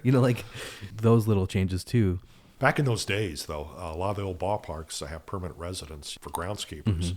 Comiskey Park had one built in the center field bleachers. The blueprints, if you look at those, you got a full-blown 2-bedroom home. A lot of people don't know that. Cool. The next ballpark that you recreated was League Park in Cleveland, which also opened in 1910. The design work was completed by Osborne Architects and Engineers, a local architecture firm that would go on to design several iconic ballparks over the next 3 years, including the Polo Grounds, Tiger Stadium, and Fenway Park, like we talked about. Were they doing so many stadiums because they were just so good at it? Or were they just really one of the only architecture firms in the country designing stadiums, so people only had a handful of choices? Probably a little bit of both. Osborne had the inside track because they were a prominent engineering firm before ballparks. They cut their ground in bridge work and engineering there. So a lot of the bridge work that you saw around Cleveland, Pittsburgh, Osborne had a big foothold in that industry, so they were able to parlay that into the engineering for their stadiums. And were those bridges steel and concrete? Yes. So is that, as those steel and concrete ballparks began ushering in, Yeah. they had the experience that other people didn't have? Yeah, definitely. Gotcha. So they were definitely the obvious choice to do League Park. Cool. There are other prominent architects. We talked a little bit about Zachary Taylor Davis here in Chicago. You got Clarence Van Buskirk, who designed Ebbets Field, and a few others. But I think Osborne really gained a reputation, League Park for one, because after Scheib and Forbes, that was the preeminent park. Right. Boston came shortly thereafter, 1912. They had a big hand in the 1934 renovations, but their relationship with the Yankees really put them over the top. And that really opened doors. I could probably think of 10, 11 ballparks, football stadiums too. They did Notre Dame, Michigan, Oh, wow. all those. They all had a big hand in that. Cool. Yeah. League Park was one of the first steel and concrete ballparks ever built. How did the use of steel and concrete change what architects were able to design and have built? Why was that such an important benchmark to be crossed? Well, because it was very pioneering in the life safety sides of buildings in large assembly places. Because if you look at a lot of ballparks prior to that, a lot of these parks were subjected to fires and subsequently burnt down. League Park had a fire. Polo Grounds is a good example, too. Right, multiple times. Palace of the Fans in Cincinnati. Baker Bowl had a collapse. Yep. They had a fire. Yep. A lot of the palaces, that were built in the early 1910s were rebuilt. But that's kind of the common denominator, in a lot of these cities. And it was becoming, there was a period of time, I think people were a little afraid to go to baseball games because it kind of had that reputation a little bit. But Well, you got to think, everybody back then smoked. So if you're That's true. smoking cigarettes or cigars and you throw your half-lit cigarette on the ground when you're done with it, if the thing you're sitting on is made of wood and Right. it's dusty in there and it's dry because it's summer, yeah, it's like it's a kindling. tinderbox. Yeah, exactly. It is. As the advances started to take place, engineering, concrete, steel, technology really started to get going there. So did steel and concrete allow the ballparks to be built bigger? Were capacities greater because of steel and concrete? I think so. We were talking a little bit about the engineering and the cantilever of it. I think what concrete and steel allowed you to do was go higher and quicker. League Park is a classic example. When you read up on the construction of Scheib Park, aside from the fire and life safety benefits of it, steel offered the ability of quick fabrication.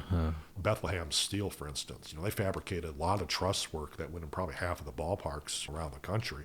So they drop them on a railroad car. So while they're pouring the concrete and the foundations, they're fabricating all the trusses in the shop. So by the time all that's delivered to the site, they can erect that in a relatively quick period of time. Part of that is what contributed. Steel gives you the kind of flexibility and the strength, not only from a safety standpoint, engineering standpoint, but from a fabrication standpoint too. You could build that into your construction schedule to erect these parks in a very quick pace of time. And that technology was just at its infancy, but people were really finding that out and they wanted to capitalize on that. So. Yeah, you mentioned that people were starting to become afraid of going to ballparks or any of these large structures because so many things were burning down.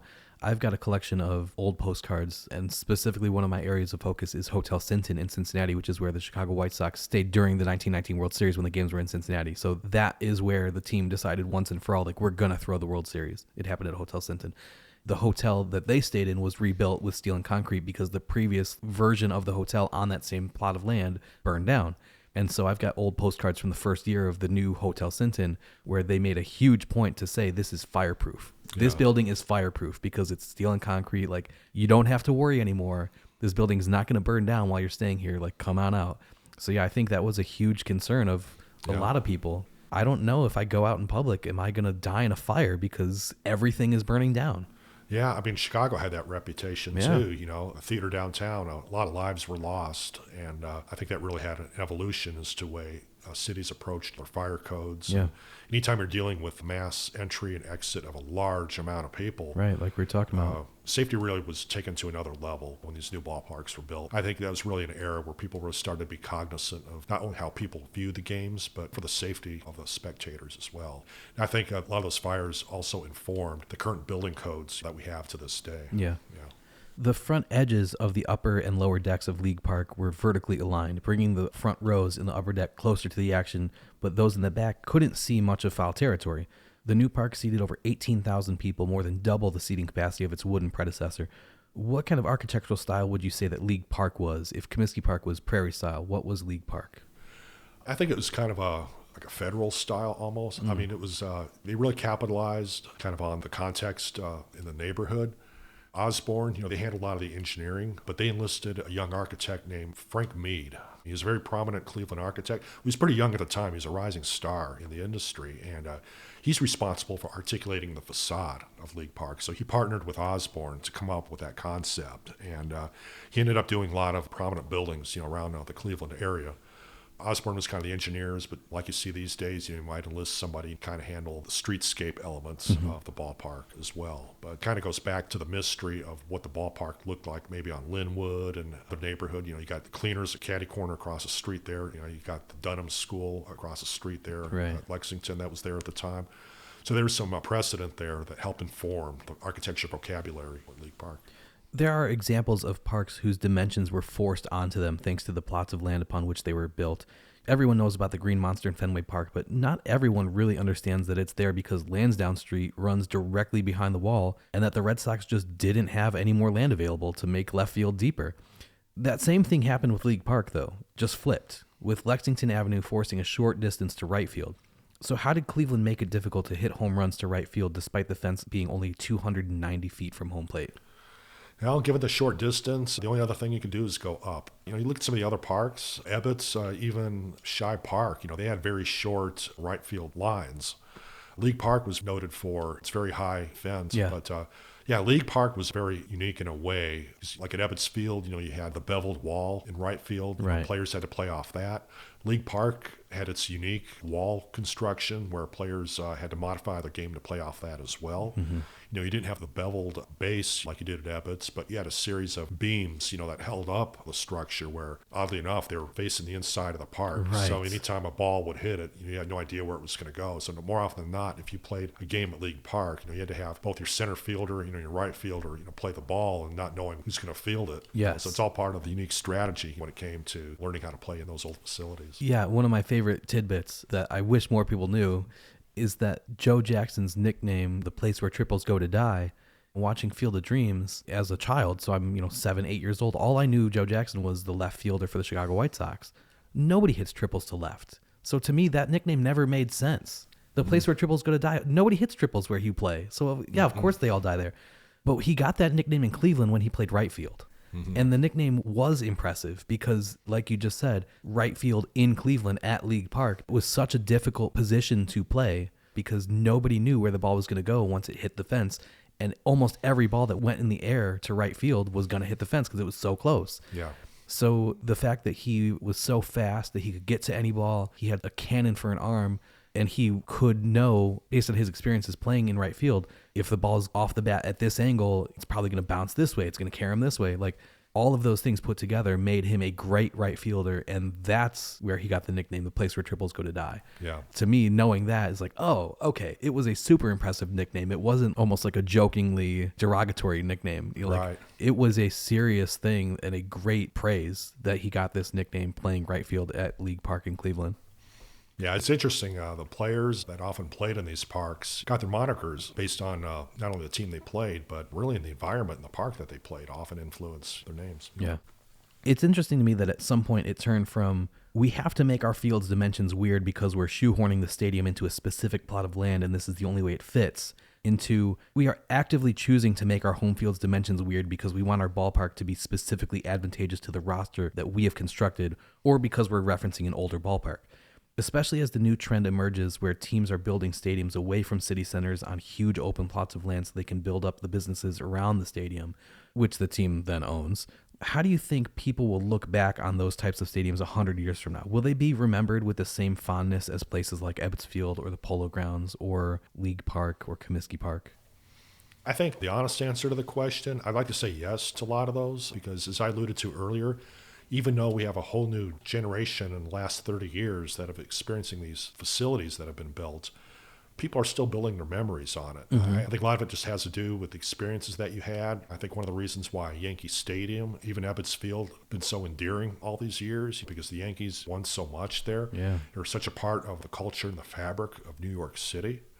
The legacy is very strong. Again, it's that rapport they have. I think over a period of time, I think it would be fair to say today's facilities might have that. One thing that might be inhibiting that a little bit is it's costing a lot more money for people in a family of 4 to go to a game these days. So you might not have the people who maybe go there unless you're a season ticket holder and pay a lot of money a couple nights a week. Bill Veeck would do anything in his power to get people to come to the ballpark. Right. What a novel concept. Yeah, right. Those days, revenue is generated based on how many people you put in the stands. Right now, you got so many other entities. You got TV, you got streaming. Merchandise. Merchandise is huge. Yeah. You got your premium seats too, suites, but you have to constantly adapt those to whatever your market is. That changes a lot too. Yeah. I know this sounds kind of silly, but it's something I've always wondered, and maybe you can confirm or deny my suspicions.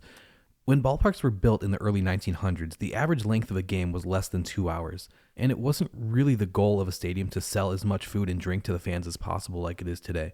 So with those two factors combining with one another, there really wasn't as great of a need for bathrooms in a stadium back then. Most people could hold it for 2 hours when they sat in their seat and watched a game. Would you agree with that assessment? That's a good question. I think if you kind of look at one common denominator in the evolution of parks, one indirect input is the amount of restrooms available to people, especially women. Right. My involvement in some of my ballpark projects, not only do you have coded ratios you work with, but you always try to factor in sometimes very strict toilet counts based on the capacities. But to your original question, again, there wasn't much precedence to go on. Yeah. I think baseball is kind of unique when you compare it to other sports, to hockey or even football, for instance. Baseball is probably the most social sport. When you're at the game, you're visiting with people. You have 9 innings. So in between innings, people are more apt to get up and maybe get a hot dog or use the facilities. Yeah. Much more so than, let's say, a football game where you get that influx at halftime. Yeah, not just 9 innings. There's 18 half innings. That's true. Yeah, every time a team makes its way back to the dugout or takes the field, I think it's more of a constant flow of people. And I think in the earlier parks, that became evident real fast. As you study prints and the evolution of ballpark design, that's probably one of the first things you notice that's lacking. I'm always amazed at the amount of restrooms or lack thereof, right. When looking at these plans. And when you start looking at subsequent additions, that's the first thing they'll add, is you see a large complex of toilet rooms that have been added and infilled over the years, especially with the women. Well, I think the new basketball stadium that they just built for the Los Angeles Clippers, the whole time they were building that stadium and promoting it, the one thing that they kept touting was we are going to have more toilets per seat in this stadium than has ever been built anywhere in the world. So I think like the stark difference of Wrigley Field, having a handful of toilets for thousands of people to now, I think it's called the Intuit Dome or whatever it is for the Clippers. Right. It's interesting, but tell me about the bathroom that you discovered along the first base side of the ballpark at League Park. That was rather interesting, I thought. One of the stories that, for all intents and purposes, was lost over a period of time, when I started to model the ballpark three-dimensionally based on the drawings, and as I started to place where these restrooms were located, so I'm looking at that, I was thinking, looks like there's a little pattern I'm seeing here. If you were using a restroom at League Park, you had a view to the game at the same time. They obviously gave some thoughts. Granted, it wasn't many toilet fixtures to serve the 18,000 people that were there, but at least when you did use it, there was a window to the game. So they cleverly located their toilet rooms, or the men's rooms at least, between the main grandstand and the pavilion structures. So it was kind of like a bridge between the two structures. So when you use those facilities, you'd belly up to the urinal and the window would be right in front of you. You had a nice view to the infield, so you didn't miss any of the game. So when I started to look at this three-dimensionally, I started plotting out the views and everything. And this is pretty ingenious. I was quite impressed. And I read not too long ago, the recent renovations in Fenway Park have a few restrooms that actually overlook the field. Cool. So maybe I had an indirect way of rekindling a story or something. Wouldn't that be something worth pursuing? But yeah, it's discoveries like that I think people really get a kick out of. And so what are some of the other interesting things that you realized about League Park as you were building that model? We talked a little bit about how they really put a lot of thought into the queuing and the management of the crowd. I always thought that was quite fascinating. Yeah. Given its small site that it sat on, you didn't really have much room to go outward with it. So right. The only way you could really get to your seat from most locations is through vertical stairs. You didn't have the complex ramp structures like most facilities had. So I think if you had a seat in the upper deck, it was quite a laborious journey to get up there. But one thing they did to kind of help mitigate that a little bit, we're talking a little bit about maybe concessions and whatnot. Of those parks that were built within that 5-year span, the only park I really saw that had like a dumbwaiter that was able to service concessions, from their main plant down on the ground level all the way up to the top. I thought that was pretty ingenious. Cool, yeah. And Forbes Field, I think, was credited to have the first elevator. League Park never had such a structure to it. But given the constraints of the site, small details like that, what you have to do to serve a large fan base in such a small footprint in the facility. Yeah. It's probably one of the more unique things of that. But yeah, it was sort of modeled after a theater. They had coat checks, and if you were a box seat holder behind home plate, as you made your way through the tunnel to home plate, they actually had a coat check closet, Cool. if you wanted to use that. Yeah, So interesting. details like that, I think, were exciting to discover in the process. Okay, same question for League Park that we asked about Comiskey. If you could go back and watch one game, where would you want to be sitting to see that game?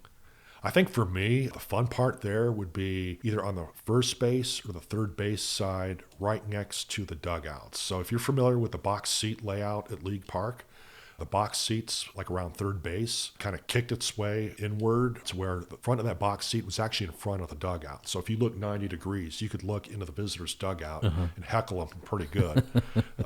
So, yeah, it's probably the most unique seat in baseball at the time. That's cool. But I don't know if you could do that these days. But, Yeah. but certainly it would be fun to experience a game from that perspective. Comiskey Park was a project that you kind of started working on all the way back on that college class trip back in 1990. So while you weren't necessarily actively working on it in earnest for 30 years, your research and drawings and photos and everything began long before you finished that project, and you had years to think about it. But with League Park, that was one that you started after you had already completed Comiskey, right? Yeah, I started modeling that after I completed Comiskey, but given my family ties to Cleveland and my indirect fascination with it, I did start to collect things on League Park prior to that as well. I mentioned my trip to Osborne Engineering back in the 90s when I looked at those drawings. And I think at that point in time was sort of opened my eyes. I thought, well, gosh, as I'm looking at these, I'd like to tell this story too. And with League Park, that's kind of a story within itself, I think, as to how I got the drawings. The city archivist in Cleveland, they had a warehouse of old drawings that were filed by the city, when the building was built. And they came across League Park. This is probably back in the late 90s. I read a newspaper article on it. I wrote the guy. I told him I'm interested in the park. I read that you found some League Park drawings. Would you still have them? I'd be willing to pay you to have those copied for me. And he was very accommodating. Cool. He was a long-time part of the city planning department there in Cleveland. So I was very fortunate. Cool. So how long did it take for you to complete League Park from the time you decided this is the next stadium I'm going to do until you felt that you were done with it? How long were you actively working on building that model? If I'm not mistaken, I think it was probably about 14 months, roughly. Cool. It's about the time it took me to do Comiskey, maybe a little bit longer, because with Comiskey, it was more of an evolution because I was able to draw things up, in CAD, two-dimensionally. I was very familiar with the park, do a lot more upfront research, some more due diligence on that. So there are a little bit of phases, here and there. I might really knock out a big part of it early on, but if I get to a point where I need to investigate some things a little bit, it might take a little bit longer. But you're asking about my process. I don't even know if I really answered the question early on. I try to approach these projects as if I were a contractor and actually building the project. So if you follow the work that I do, I'll start with the site, the grounds around it, the diamond, then work my way out from there. Identify the structural plan, the layout plan as it relates to the field and diamond, then come in with the superstructure of the ballpark, the seating bowl. And once that's complete, I'll work with the exterior envelope and the enclosure and its gesture to the street. Then the last thing I'll do is fit out the interiors with the concessions and the toilets and whatnot. Yeah. One aspect I'm really focusing on in some of my more recent projects is to put more emphasis on the neighborhood, around the park. Comiskey, I was just focused on the ballpark, but I think as part of my research, I've really gained an appreciation for the context these parks were surrounded by. Crosley Field was pretty amazing, given the fact that the neighborhood grew up around it, and then in its later years, especially the 1960s, the neighborhood really deteriorated. Yeah.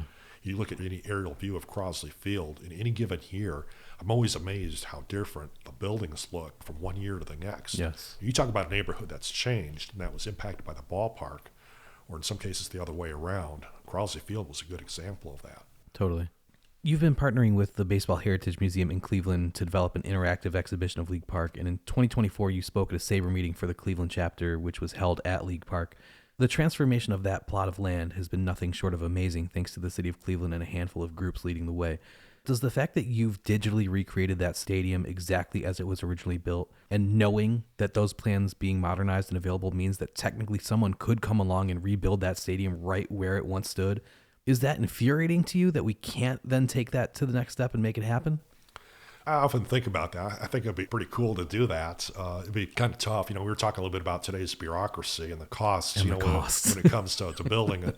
But I think at a minimum, I'm just very excited that baseball is being played there again. Yeah. My first experience with the park was back in 1995. The Huff neighborhood was, it's one place you didn't want to drive through very many hours of the day. Right. I was there maybe in the middle of February, I believe. The park just sat abandoned. It was very, the neighborhood was still at that time was in quite disrepair. I took a little bit of risk. I did walk into the park, got a lot of great photos of it. Because that was part of my early quest, as I started to realize the importance of League Park. But to really understand where the park is and where it came from, I think that's such an amazing story to see that progress being built. And I'm glad the city of Cleveland, because I know it was a vision. There's been a lot of dedicated people over the years that really tried to save it. But politically, for various reasons, it just never got off the ground until recently. Yeah. But all the credit to the community leaders that stuck to it to see it through where it's at now. And I think with the development you're seeing in the Huff neighborhood, a lot of the houses that are being built and some of the other businesses, it might be slow to happen, but to see it where it's come from in the last 30 years has been short of remarkable, given the history behind that area of town. Yeah, I was lucky enough to play on that field. Summer 2024, the baseball card convention was in Cleveland, and I rented the field at League Park and played a vintage baseball game on it. That was an incredible experience to play on the same plot of land where Cy Young threw the first pitch of the opening game, and Right. Shoeless Joe Jackson played on that field, and Ty Cobb and Babe Ruth and Lou Gehrig and the greats of the game all played on that field. And then here I am wearing tennis shoes and playing on the same field. It was cool. It was cool. Yeah, I was in Cleveland. It was the opening birthday of Old League Park. I made a point to visit the park, and I looked at the date, and I go, I think it's the date this was dedicated. It was about 2 o'clock in the afternoon, and I looked it up, and it was about the time Cy Young threw out the first pitch. I'm sitting there in the outfield. I got to get a picture of this. Yeah. The sun, it's exactly how it was. I took a picture and I posted it on my Twitter. I probably got the biggest traction on that post just by being at the right place at the right time. But I think given the fact that you have the ability to go to the park and kind of resurface some of those stories, it's been short of remarkable. Absolutely. The next ballpark you recreated was Crosley Field in Cincinnati. The Reds played at the Palace of the Fans from 1902 through 1911, but then moved into a new ballpark starting in 1912. It was originally known as Redland Field, but was renamed Crosley Field in 1934, and the team played there until June of 1970. Redland Field was the third steel and concrete stadium in the National League. It had a double-deck grandstand around the diamond, and beyond first and third base were single-deck covered pavilions which extended to the corners with bleachers in the right field area. The unusual angle of the covered areas down the lines and behind home plate gave that area a distinctive V shape, giving rise to one of the several nicknames the park had, the Old Boomerang. Did you have any distinct memories of Crosley, or were you too young to have seen that one for yourself? Yeah, I would have been too young to experience. I was around maybe in the last couple of years behind that, but unfortunately I never made it to Cincinnati to experience it. My wife's from Cincinnati, and of course they have experiences behind it. So I've definitely visited with people who have a connection to the park. But an interesting story, my father-in-law used to work with the school system there in Cincinnati, and when the park was being torn down, last year, they pretty much opened the park up if people needed to get some things out. Given the fact that he worked in the facilities department, he removed, along with some other people, a good portion of the troughs, that were used in the men's room, going back to bathrooms again, because the high schools there, their porcelain urinals were constantly getting broken, and they needed something a little bit more durable. So they found out that Crosley was going to close down. Says, well, let's take the urinals out and put them in the schools. Funny. So he had a small hand in some of that. I thought that was a pretty funny story. Yeah. But, As you were working on that project, what were some of the things that surprised you about Crosley Field or about the neighborhood or anything like that? Probably the whole aspect of the sloped berm in the outfield. That's probably one of the more unique aspects of some of these old ballparks. And I've always been amazed that even up to its closing, in 1970, that berm remained. But one thing I found in my research, and I don't think people really knew about it, was I know the Reds looked into wanting to remove the berm. They wanted to flatten out the field. So I found a piece of correspondence. There's a letter from the Reds to Mr. Hake, the architect. I think this is around 1961 or 62, saying, here we have this berm out there. What would it take to remove it? And the response to that was kind of interesting as well. Mr. Hake said, well, we looked at this structurally, and basically if you remove the berm, the whole street on the opposite side, the fence will collapse. I mean, it is, that's the whole purpose of it. The berm helped retain the vertical concrete wall, which was 5 or 6 feet above the playing surface there. In some cases deeper, and removal of the berm was pretty much a no-no. So they kind of squelched that possibility. But that was kind of interesting that they were looking to possibly remove it. It would have been quite a story if they did. But again, I think that was one of the things that made playing that park kind of unique. We talk about playing the walls in the outfield at League Park. Crosley Field was the same way.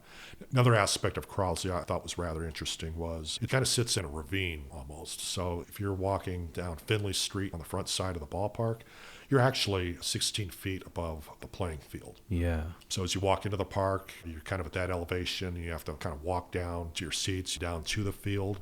So I thought the way it kind of worked its way into the contours was rather clever.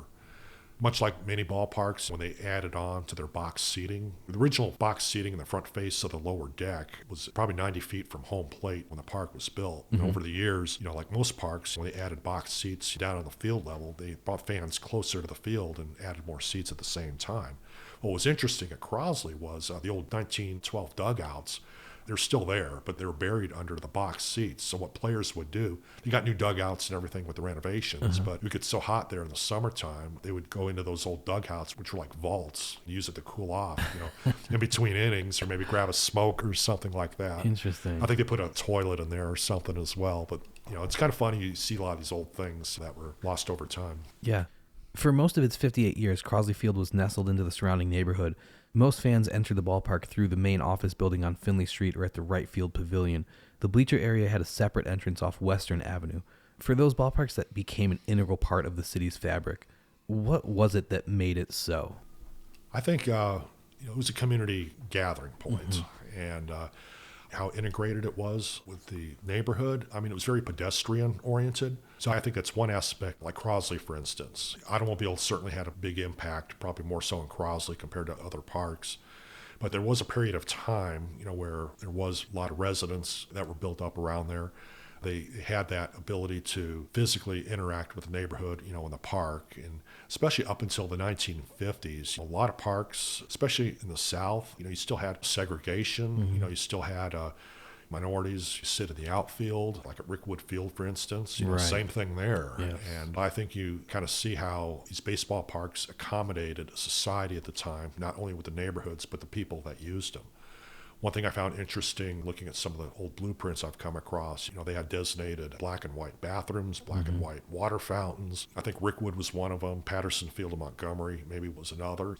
That stuff was clearly marked on the drawings. It's something that you can't imagine these days, but it's somewhat the norm, and it kind of shows how our society has come, with sport and baseball at the center of it a lot of times. I mean, you kind of look at the baseball experience and how the impact of neighborhoods. I mean, I think baseball is one sport compared to others here in America. I think that's kind of evolved with society and the people, not only from a competitive and team standpoint, but I think culturally as well. Yeah, I agree with that for sure. Throughout its history, Crosley Field was usually among the smallest parks in the major leagues. It accommodated only 25,000 fans in 1912, and even at its peak, it barely exceeded 30,000 seats, excluding temporary seating areas created for opening day and World Series games. Contributing to this was the fact that there were no bleachers in left or center fields. This sounds like a very low number of seats, but the Reds' average attendance in 1912 was less than 4,500 fans per game, but that was still fourth in the National League that year. When we see photos or the rare video footage of games taking place in stadiums 100 years ago or even 50 years ago, usually we're seeing important games like opening day or World Series or All-Star games or things like that, so the stands were full. But especially before lights were installed in Major League stadiums and every game was played during the day when most people were at work, the average attendance just wasn't super high. How did teams strike that balance between having enough seating for major events, but not putting 100,000 seats into a stadium if they were only drawing 8,000 fans on a normal day? I think baseball, especially in the early years, is still somewhat of a novelty amongst people.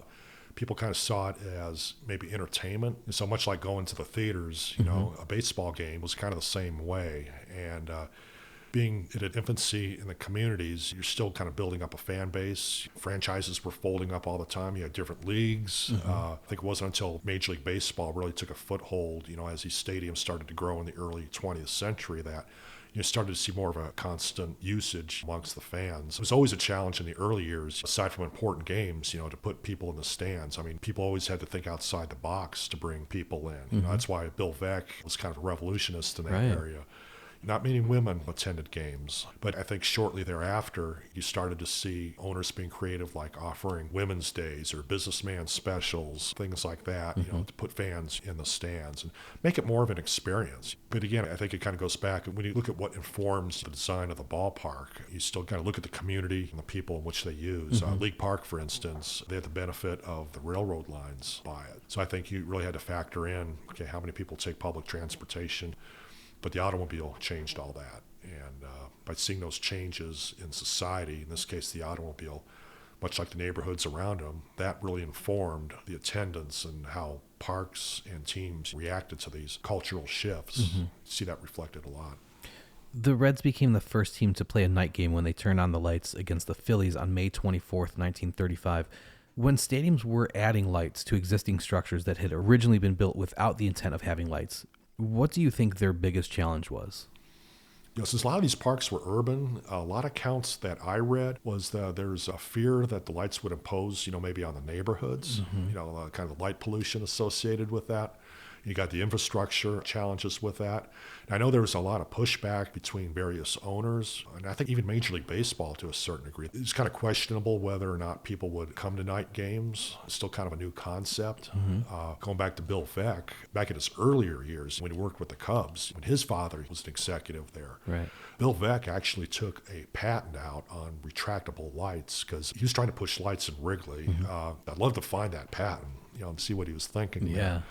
That's kind of one of the challenges they're facing at the time. Infrastructure challenges. A lot of facilities were very reluctant to put lights because of the war effort. When you're talking about the late 30s, early 1940s, Wrigley Field was all set to get lights right around 1941 or 42. Right. Those light towers went straight to the war effort, so you didn't see them until another 40 years or so later. Yeah, one of my previous episodes was with Brian Bernardoni, who's the official historian of Wrigley Field, and he tells that story too of when the renovations in, I think, 2016 or right around that time started happening. They found all the original wiring from those lights, and everyone was like, what is this from? And they dug back into the records and like, oh no, they were ready to put lights up, but then the Wrigleys decided we're going to donate all of the metal and everything to the war effort instead of putting up lights for Wrigley, and then lights just didn't come back into play until 1988. So interesting story there. When stadiums started being built after night games were a thing, and the architects knew from day one that this is a stadium that's going to have lights, do you think that changed the way that they were designing the stadiums, or was that not really that big of a deal? They just figured out a way to make the lights work within what was an existing stadium structure? Well, Crosley Field, when they put their lightings in, it was sort of a test bed for other parks. I was fortunate enough to come across the conceptual lighting plan behind it. Looking at the notes on the drawings, there's a lot of thought into hot spots around the field where the most optimal position of these lights were to be placed. I think that informed a lot of the best practices that we see in stadium design these days. You have certain placements where, you don't put a bank of lights directly behind home plate. There's certain areas that are favorable not only to the players, to the fans, to the cameras. I think with the LED technology you have, I think you have a lot more flexibility in that. Fewer lights, greater outputs. Yeah. There's a famous picture, I think it's at the Polo Grounds, when they're first figuring out lighting, and they have like hundreds of white boxes placed along the field to see like how is the light going to react. That is just such an intriguing concept to me. I have a few drawings that actually show what those crosshairs are. When I worked on the Anaheim project, I was out there with the lighting engineer one afternoon, and he was doing the same things. They brought a crew of probably 10 to 15 people out, and they get maybe 5 or 6 people around the field, and they got another group of people up in the light towers. They'll precisely aim these lights to a 4-foot square on the field. So if you look closely at a light bank on these ballparks, they're ever so slightly tilted. No two are really aligned to the same spot. Yeah. What those actually do is that they point to a specific crosshair on the field to get a consistent output of lights. Wow. So the guy will be standing on the field, you have a light meter. So, you got your certain figures and standards you're trying to meet for Major League Baseball. Yeah. What about things like radio booths? Like, obviously, parks already had press boxes because newspaper writers would attend games before radio was invented. But once radio and then television came along, did the architecture of stadiums change to accommodate the broadcasters or cameras or things like that?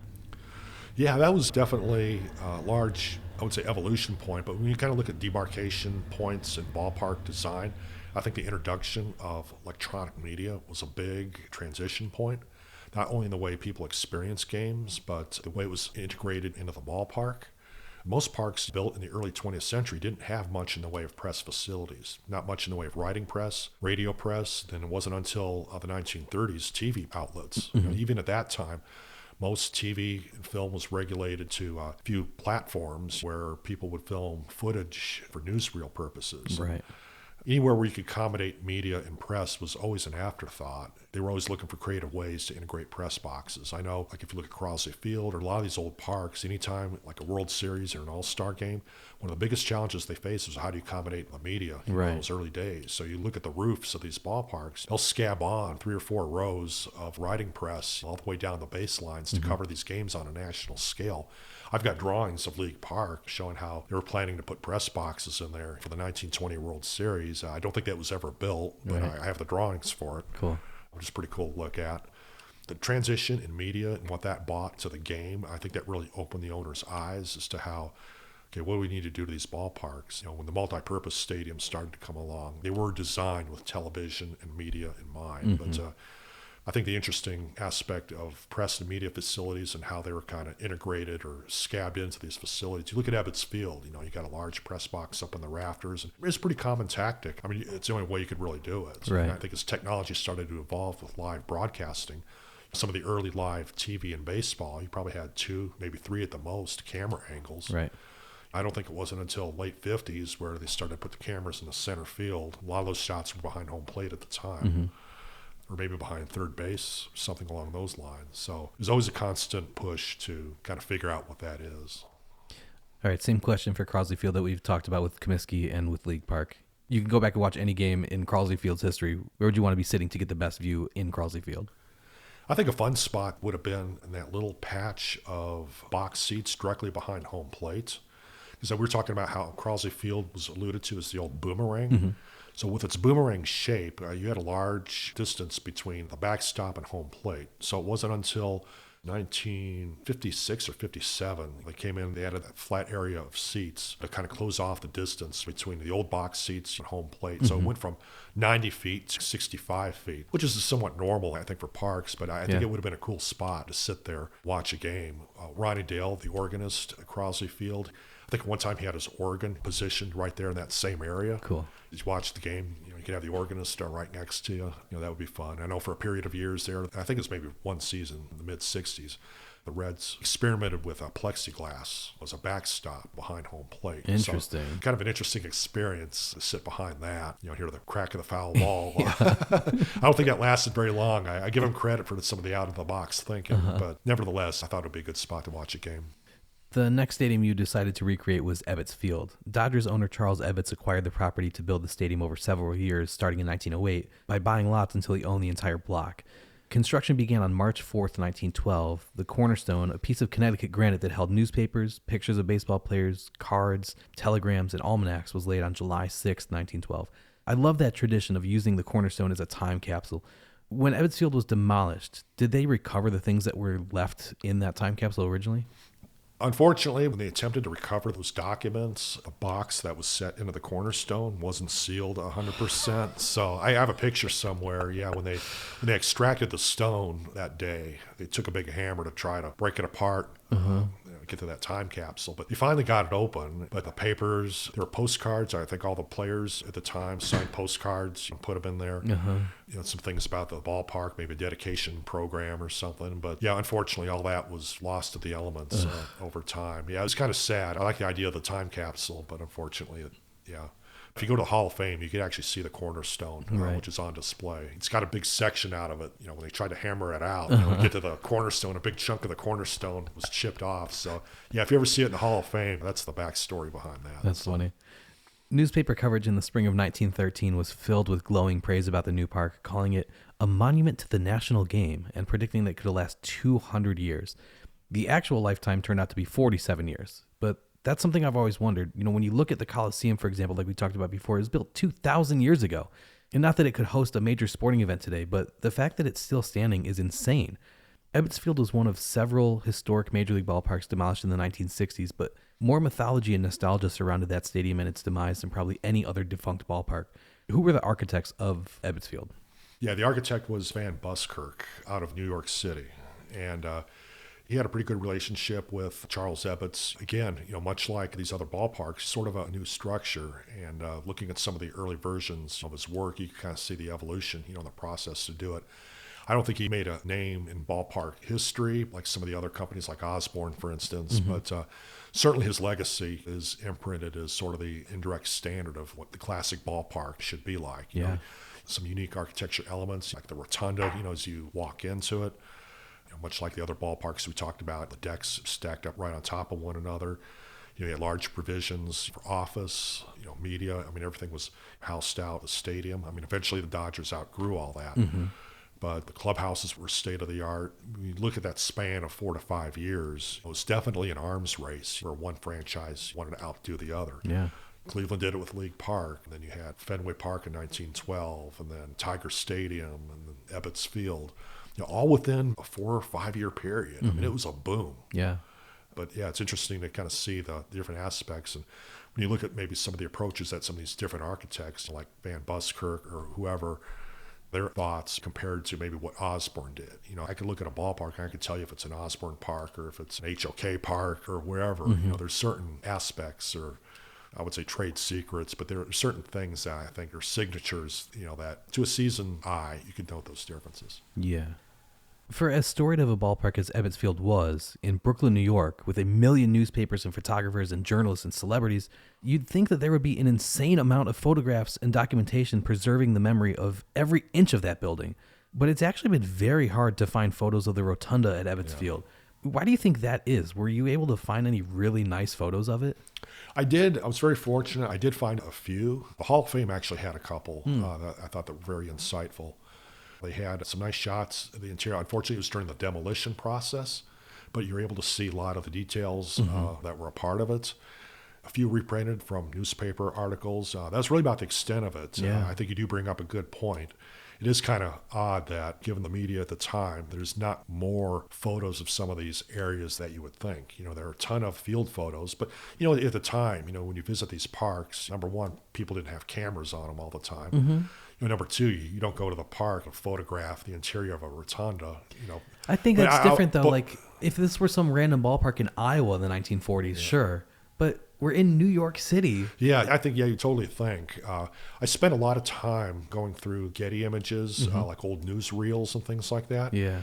I was able to extract a few images of the rotunda. Granted, they were very brief, but a lot of times what they did in those old newsreels, like in World War II, they would show highlights of a game and they would splice in crowd scenes. Yeah. But one thing, if you notice in looking at those films, often they'll have some sort of a bumper shot where they'll show a bunch of people walking into the ballpark off the street. I did find 2 or 3 where they were filtering into the rotunda. I caught one guy, I don't know if it's some cameraman or something, he's taking his camera. He's walking through one of the doors on the inside up the stairs into the press box. Cool. You have to have an eagle eye to grab those shots real quick. But like I said earlier, I really try to pride myself on authenticity of my work. So if it means digging into some old footage like that, find out how they used it, so be it. So when you recreated it with your model, were you like, oh, wow, so this is what this place looked like? That happens all the time. That's why I like to have the authenticity of the drawings and the blueprints, because like you were talking about those restrooms at League Park, it's like you kind of have an awakening moment. Like, wow, this is a very integral part of the experience when going to a baseball game here. Yeah. I try to take people through the whole sequence of the game. As you walk in the neighborhood, through the park, get your ticket. Okay, what happens when you first walk in? Where do you go? How do you find your seat? What's the best way to do it? Should I get something to eat? Should I use the restroom? You can kind of scope that stuff out, as you make your way to the seat. So I want to kind of have that same experience that somebody would have done years ago. Yeah. Something that's not really accounted for in written documentations, but something that I think that would be fun to try to capture at the same time. When the ballpark opened in 1913, the outfield was bounded by bare concrete walls all around, which would soon be covered with advertising. The triangular center field was used for the flagpole with just a short fence in front of it and no bleachers. There was a large door in deep right center field at the one place where the outfield and the sloping Bedford Avenue were at the same elevation. By 1920, several rows of wooden bleachers had been constructed inside the left field wall, which newspapers called circus seats. Something I've never quite understood is that whenever you hear players or fans talk about Ebbets Field, they almost always mention how intimate it was. That the fans were right on top of the players and that it created an atmosphere unlike anywhere else, but that they all loved it. And again, players and fans both felt that way. So if everyone loved it, why has no one been able to replicate that in the 70 years since its demolition? That's a good question. I think inevitably, if you have a positive experience in a park, the Dodgers won a lot of games there. Fans were very integrated with their stadium. And I think given that experience, people tend to look nostalgically to the good sides of all that. And I think nostalgia is very powerful. Yes. I think it has a unique way of a grip into you. And I think Ebbets Field was certainly no exception. The Dodgers, had the World Series in 56, but they had a lot of great teams, over the years, right. And people really embraced them. And a lot of mountaintops, had some heartbreaks too. But I think when you have these high emotional moments, especially if you win, you tend to look things on a much more fonder level. I think you have an emotional attachment to it. And the good always outweigh the bad. And I think you remember very fondly some great experiences. Yeah. Everything is a choice. The proximity of the field to the stands, where to put home plate, the rise of the stands, historical references, even construction materials. Can you share some stories behind specific architectural choices in old ballparks? We're talking a little bit about League Park in Cleveland and the way the grid of the city blocks and the trolley lines informed the layout of the stadium. One interesting thing about League Park, actually a lot of thought went into how the stadium was positioned. And given the fact that right field was very short, you didn't have much to work with, Osborne had to be very creative in the way they positioned home plate on the stands to maximize that distance. So in that case, in the case of League Park, you had a couple less rows of seats on the third base side than you did on the first base side. Interesting. You really attempted to push the park close to Linwood Avenue as humanly possible to allow proper viewing at the same time.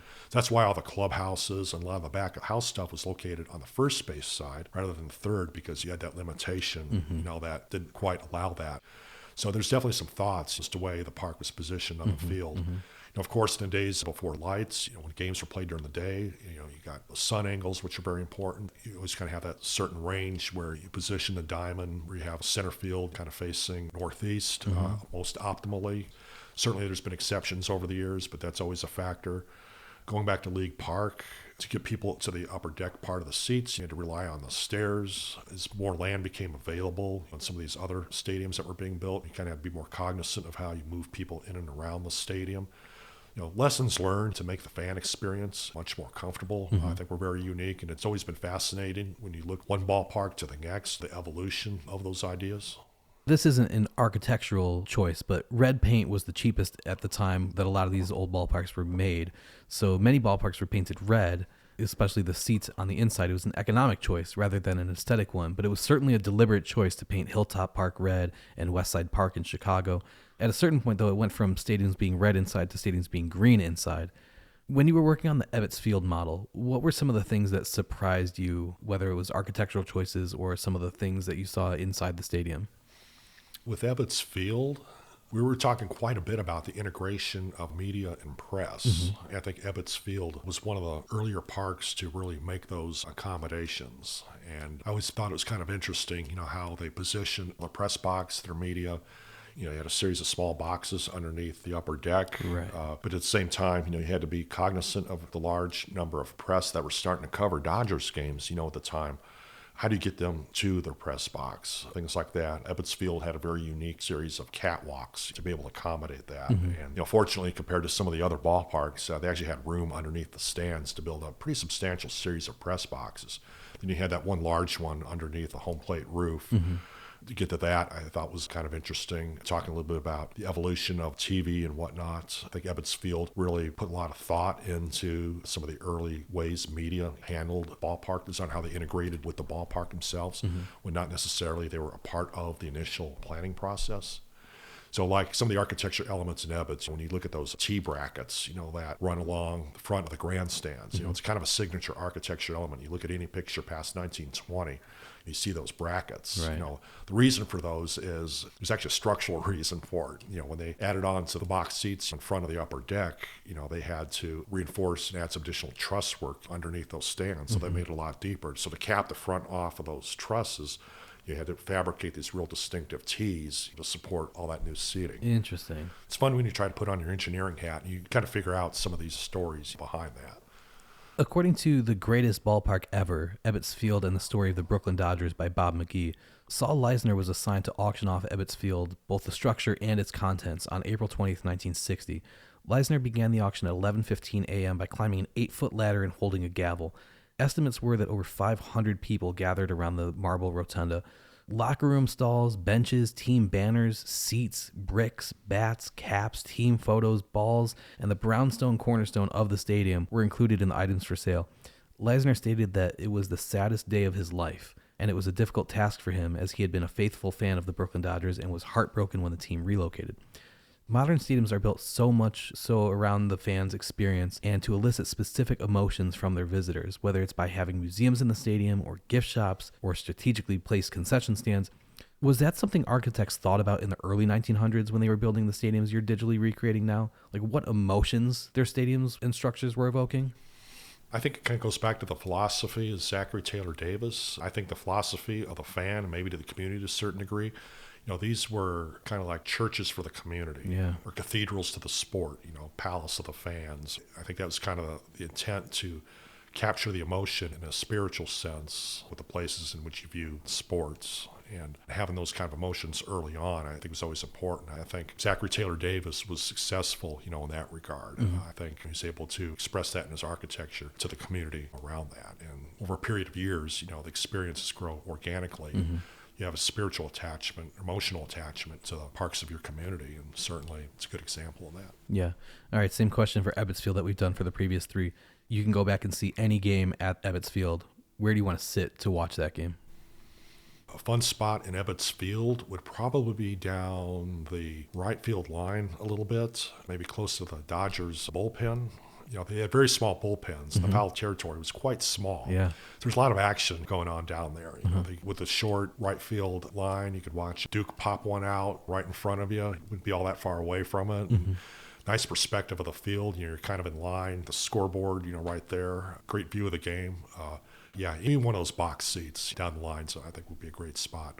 Much like Comiskey, I think also some of those other seats directly behind home plate in the upper deck, those would be kind of the sweet spots in a lot of these old parks. We talk a little bit about that with Comiskey Park. But I'm sure, those similar seats in Crossley Field and Ebbets would be very good to watch a game from there too. Yeah.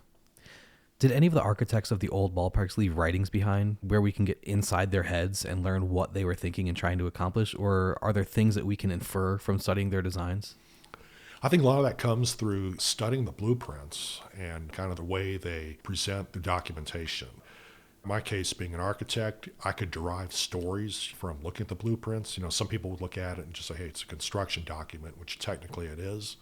But I could read it and could try to find a story behind that. And when I do my work, I try to put the hat on of an architect or somebody in that period of time, kind of get in their head as to what they were thinking and maybe why they were doing some of the things they were doing. It's not necessarily just translating what's on the drawing in front of you, but just trying to answer the why question. Yeah.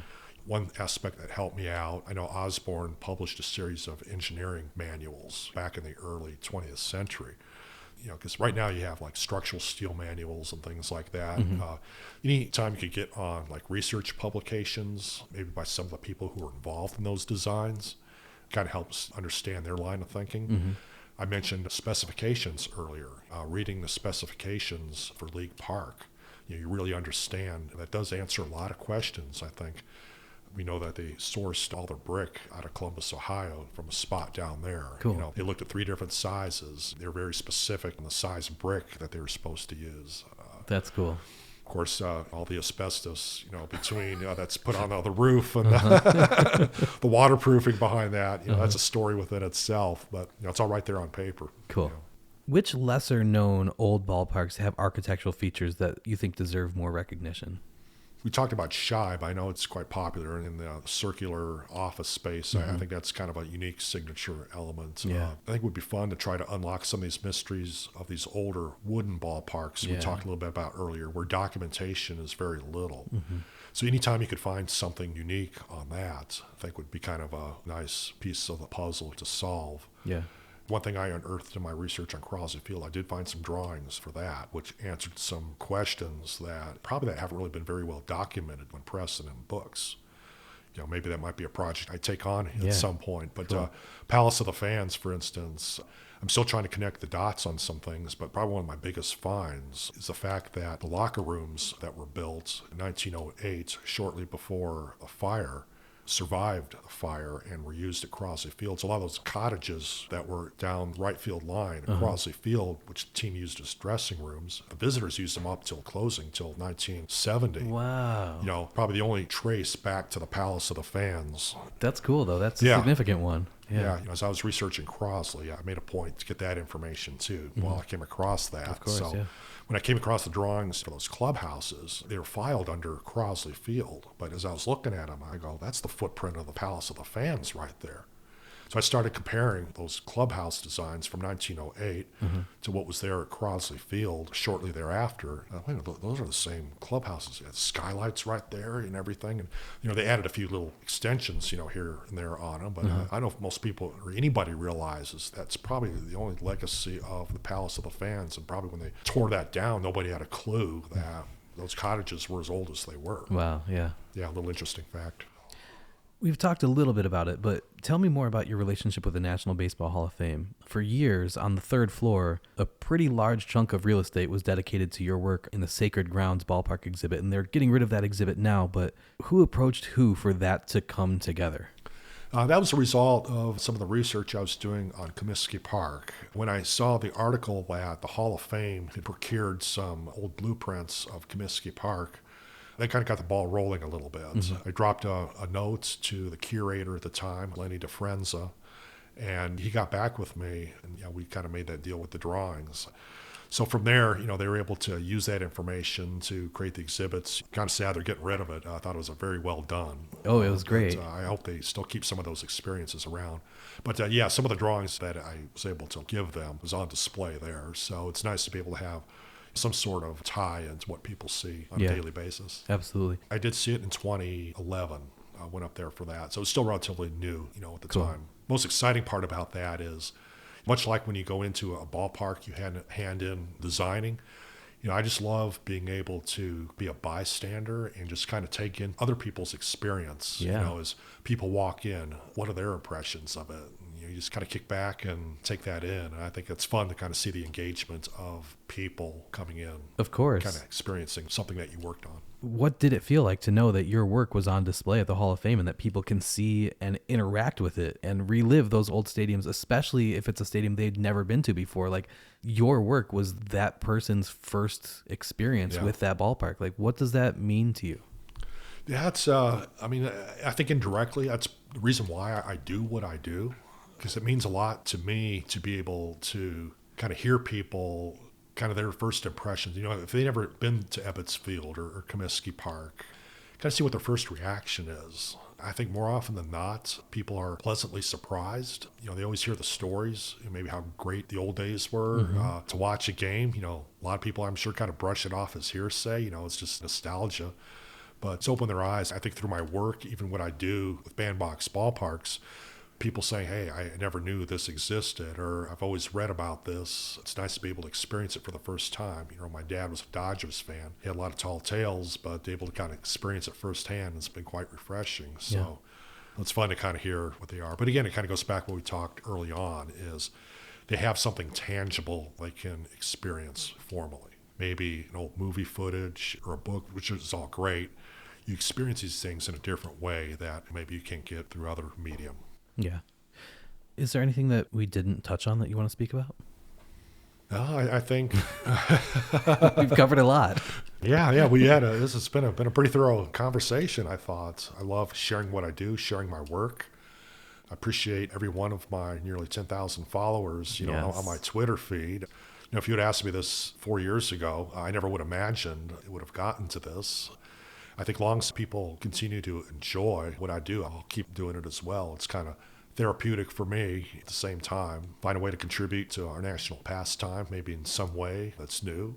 I think our technology is constantly changing. I mean, I don't know how artificial intelligence might fit into all this. It's definitely a tool that can be very valuable in our disposal. But at the same time, I don't want it to take away from the human tangible elements, which I think is so important, at least as a designer and somebody who's creative. Right. We don't want to lose sight of that. I'm just amazed how quickly in the last couple of years, how that's really pushed forward. It'll be interesting to see what the next few years lie for that. Yeah. So you mentioned your social media following. How can people follow you if people have old blueprints of another stadium that they want to reach out and donate to you, or at least share with you so you can use for a future project? How can people reach out to you? Absolutely. If anybody unearths anything, feel free to reach out. I'm all ears. I'd love to talk with you. But I'm on most all major social media platforms. I'm most active on Twitter at SportsBandbox, one word there. But yeah, if you check out my Twitter feed, I try to post every few days or so, maybe something new, what I'm working on, maybe some interesting aspect about a project or a ballpark that I'm working on. I use that as sort of a daily engagement tool, with my followers there on Twitter. So be sure to check that out. I am on Facebook and Instagram as well. So if you enter Bandbox Ballparks, again, one word, that should take you to those sites. Or you can visit my own website at www.bandboxballparks.com. So if you check out my website, you can interact with all my projects.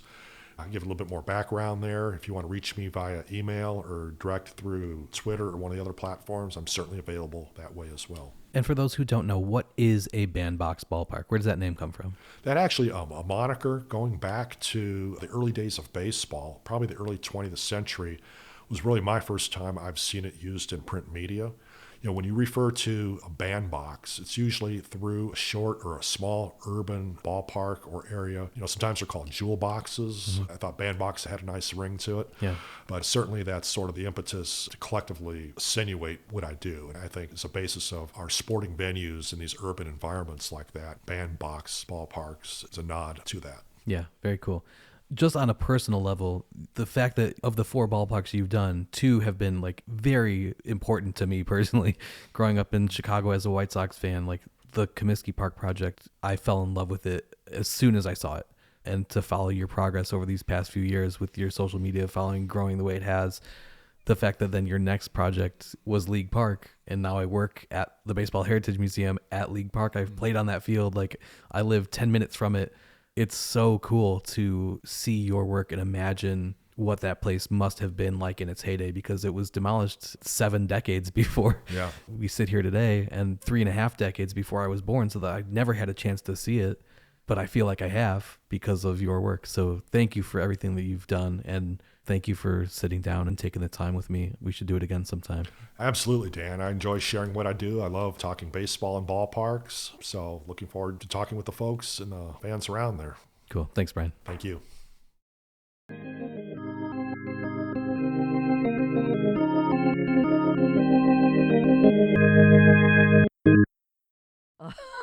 And now it's time for a segment called What'd You Think, Mom?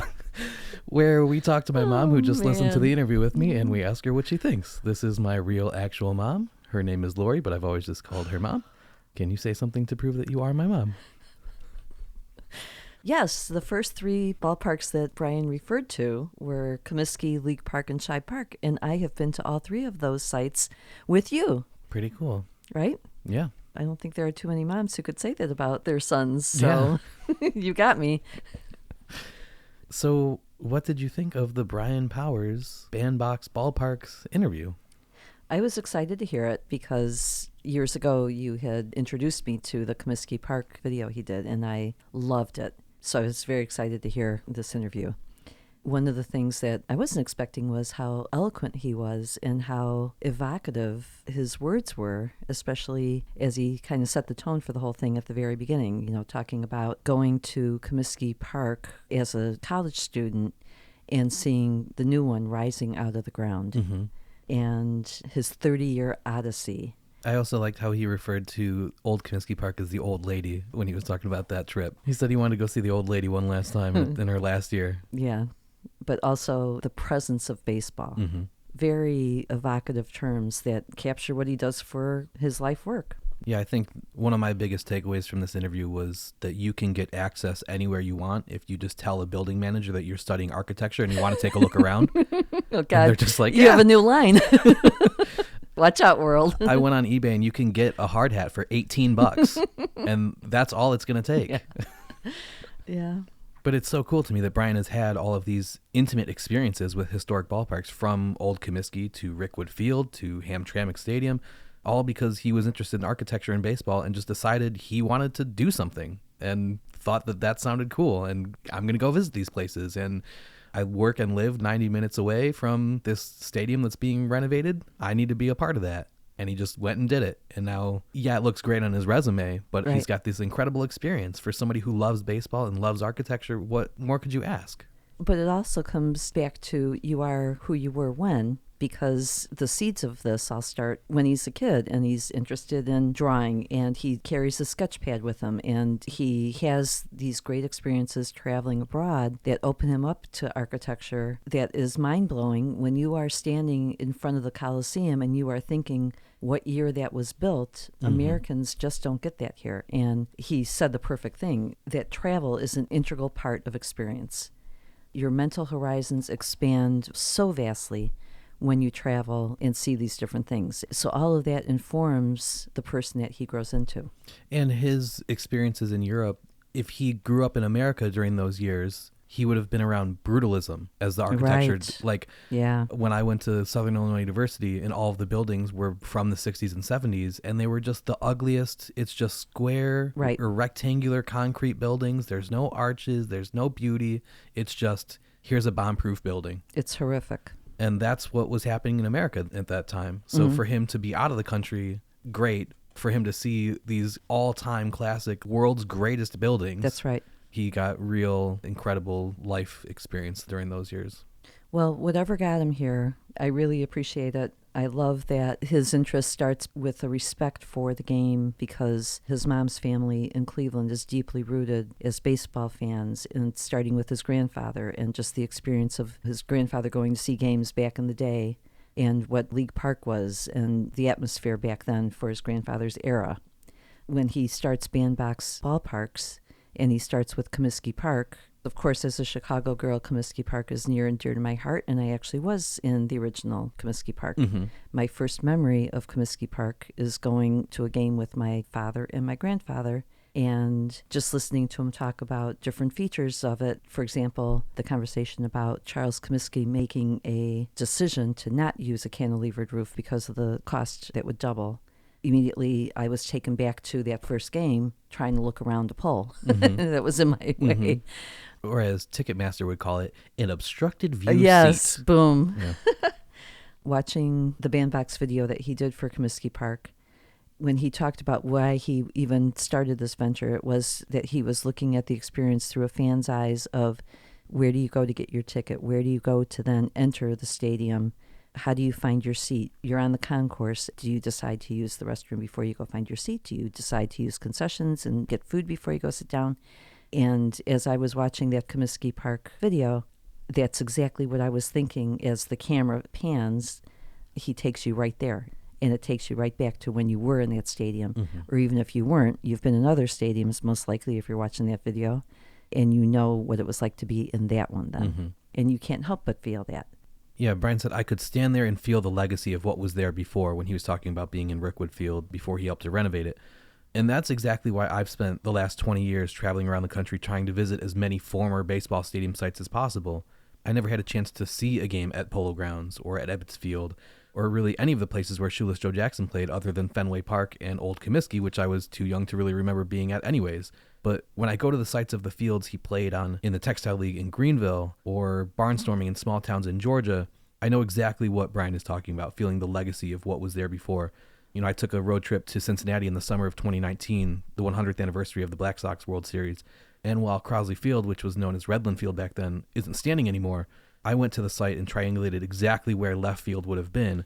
Today it's a parking lot, but I knew that 100 years earlier, Joe Jackson was standing in that exact spot. And it's a feeling you can't describe to somebody unless there's someone who has done that same type of trip to places that are meaningful to them. Like when you've gone on similar trips to retrace the steps of Lewis and Clark. Right. Why do you go on those trips? Is it because you love hiking and kayaking? Or is it, before you go on a trip like that, what are you hoping to get out of it?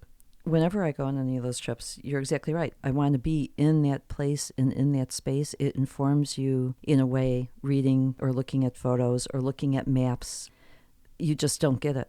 How many times have you and I stood someplace and felt the presence of baseball or the legacy, the aura? You are in that space and you can feel what they were feeling. You're seeing what they're seeing. And it just takes it to another whole level. Yeah, I mean, it's always nice to have a shiny new stadium with video screens and lots of concession stands and bathrooms, but it's hard to connect generations when every 30 years teams are building new venues. And Brian talked about how people brought up memories of Comiskey Park when he first started posting the pictures of his work on Twitter, and how people would get emotional remembering the guy that shined their shoes or their favorite concession stand, or being able to connect those images to stories that they'd heard or memories that they'd shared with their parents or grandparents who had seen games there too. And sure, if you're a fan of that same team, you can always reminisce about the old players, but it's just not quite the same as sharing the same space. Absolutely. And the space takes on its own personality. With Old Comiskey Park, it took on its own scent because there have been a handful of times since I've been in that park, which was decades ago. And I'll have the opportunity where that scent comes near me, and I'm taken back there immediately. And it was pipe and cigar smoke. But pipe and cigar smoke, it wasn't cigarettes necessarily, though I'm sure that was part of it. But it was so distinctive that if I smell that smell, that's the only place I think of. It was the decades of its existence that got you to everything about what you felt when you were inside of it. Yeah, and with the last Comiskey documentary and with Brian's work, Comiskey Park has been kind of brought back to life in a way that other stadiums haven't been. But it's a shame that the Polo Grounds or Ebbets Field were torn down so long ago now that the people who were at those stadiums are too old a lot of times, or the technology wasn't as good back then, that like not everybody was just sitting around those parks with a camera in their hand. And certainly nobody had a video camera back then. So the footage that we have of Comiskey Park, because 1990 was its last season, we are able to remember it in a way that we can't remember Shibe Park. Right. Or we can't remember Columbia Park. Like, there's no way. Nobody living was at Columbia Park.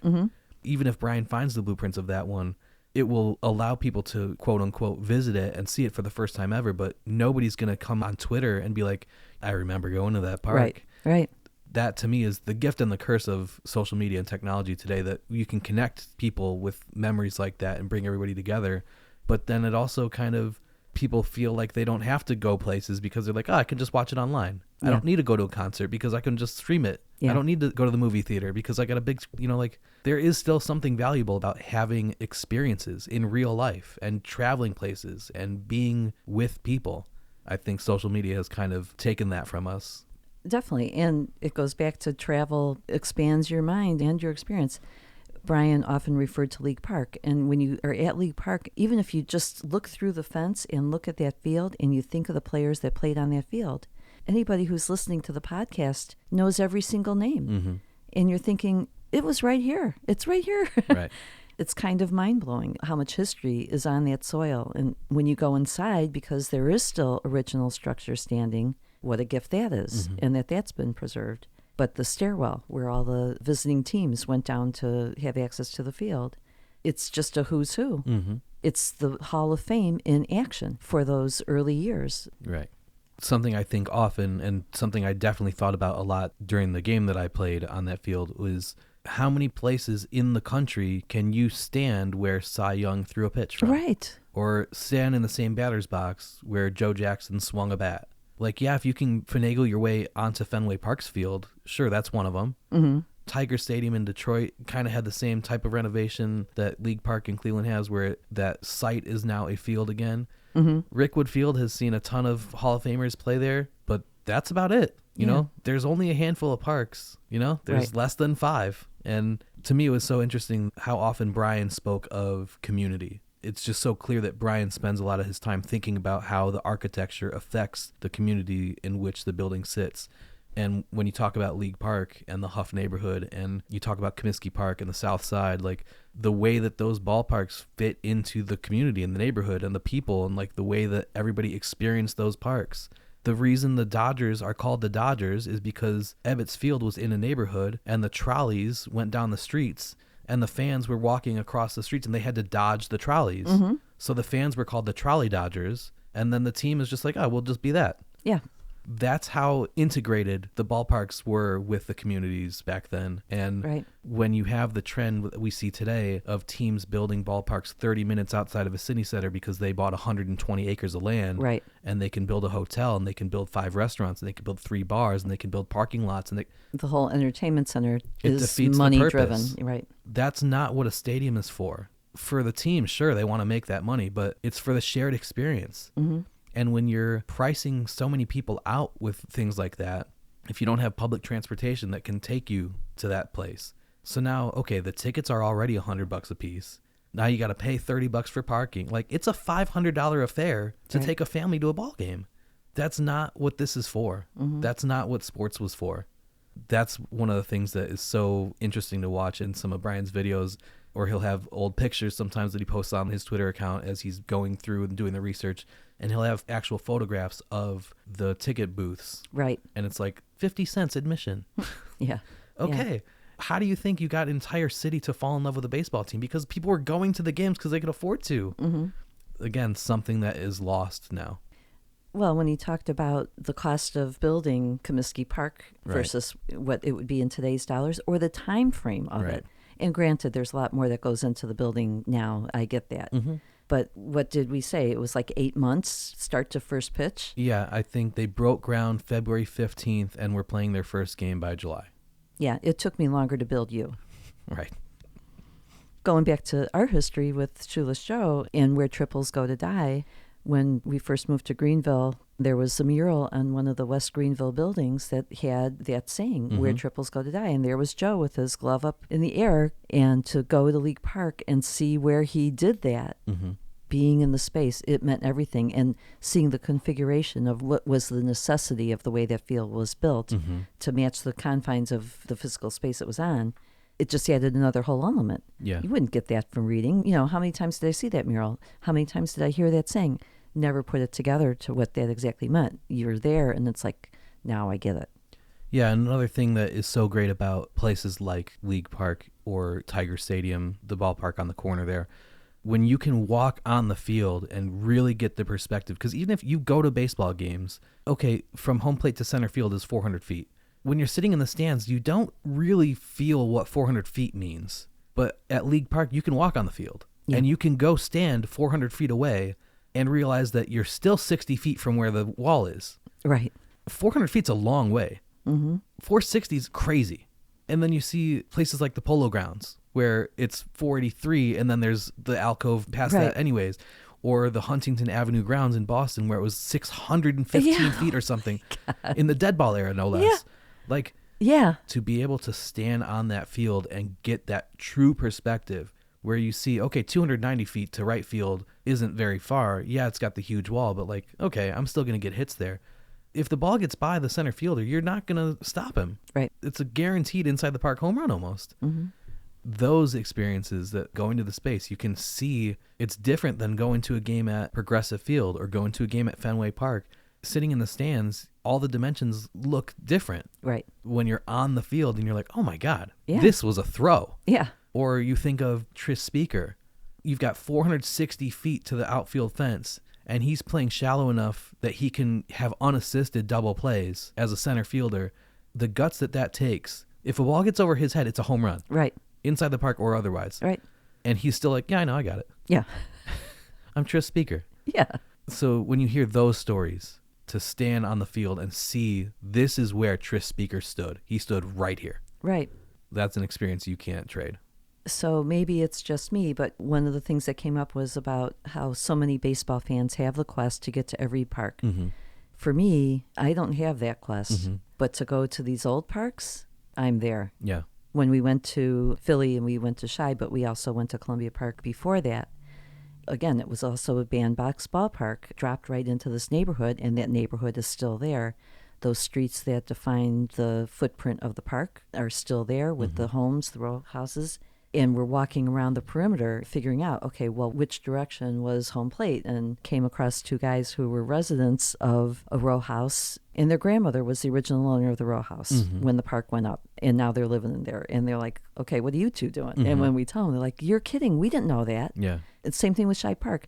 How many things happened in Shibe Park? How many milestones, how many historic moments in sport, period, not just baseball, happened there. And it's just there.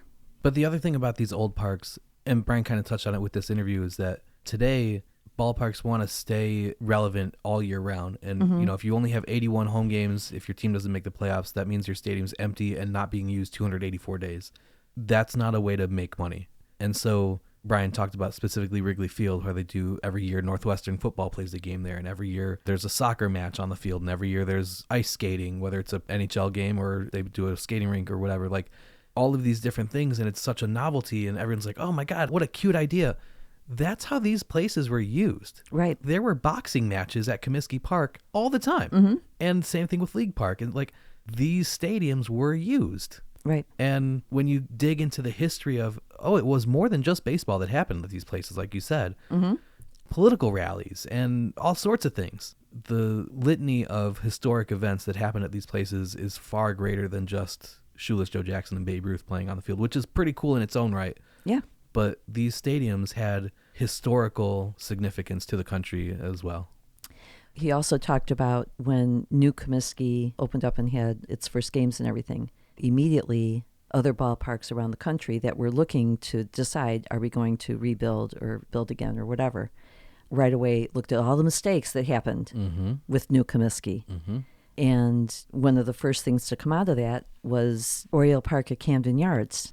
And as soon as he said that, that also took me right back as a Chicago White Sox fan of how disappointing New Comiskey was at that point when it first opened up, and how they immediately had to start thinking about what accommodations are they going to make, what retrofitting are they going to do for the following season because of different anomalies that were in it when they first opened it up.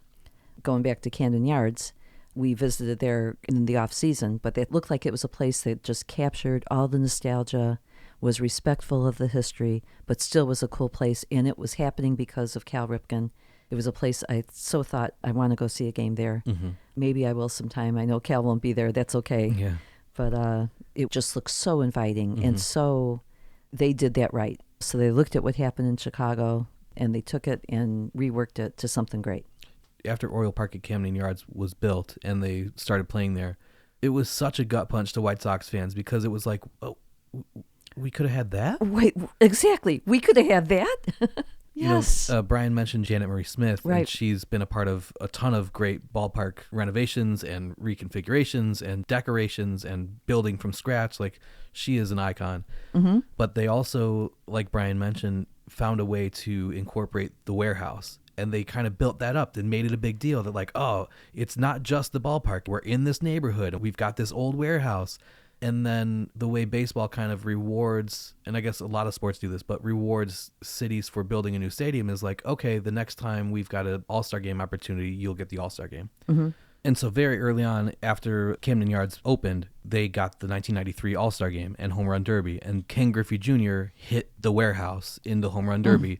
And it was like national news. Right. Like, it led SportsCenter. That like, because he didn't even win that year. He won the next year in 94. I think it was in Pittsburgh. But that didn't matter because he hit the warehouse. Right. That was the story. That right. It'd be like having a home run derby at Wrigley and somebody hit a ball onto a rooftop across the street. Like, it was that important. And it was this new stadium. The warehouse meant nothing. It wasn't historic. It was an old building, but like, there was no history built up in that space. It was a brand new thing that they created and made into a special thing.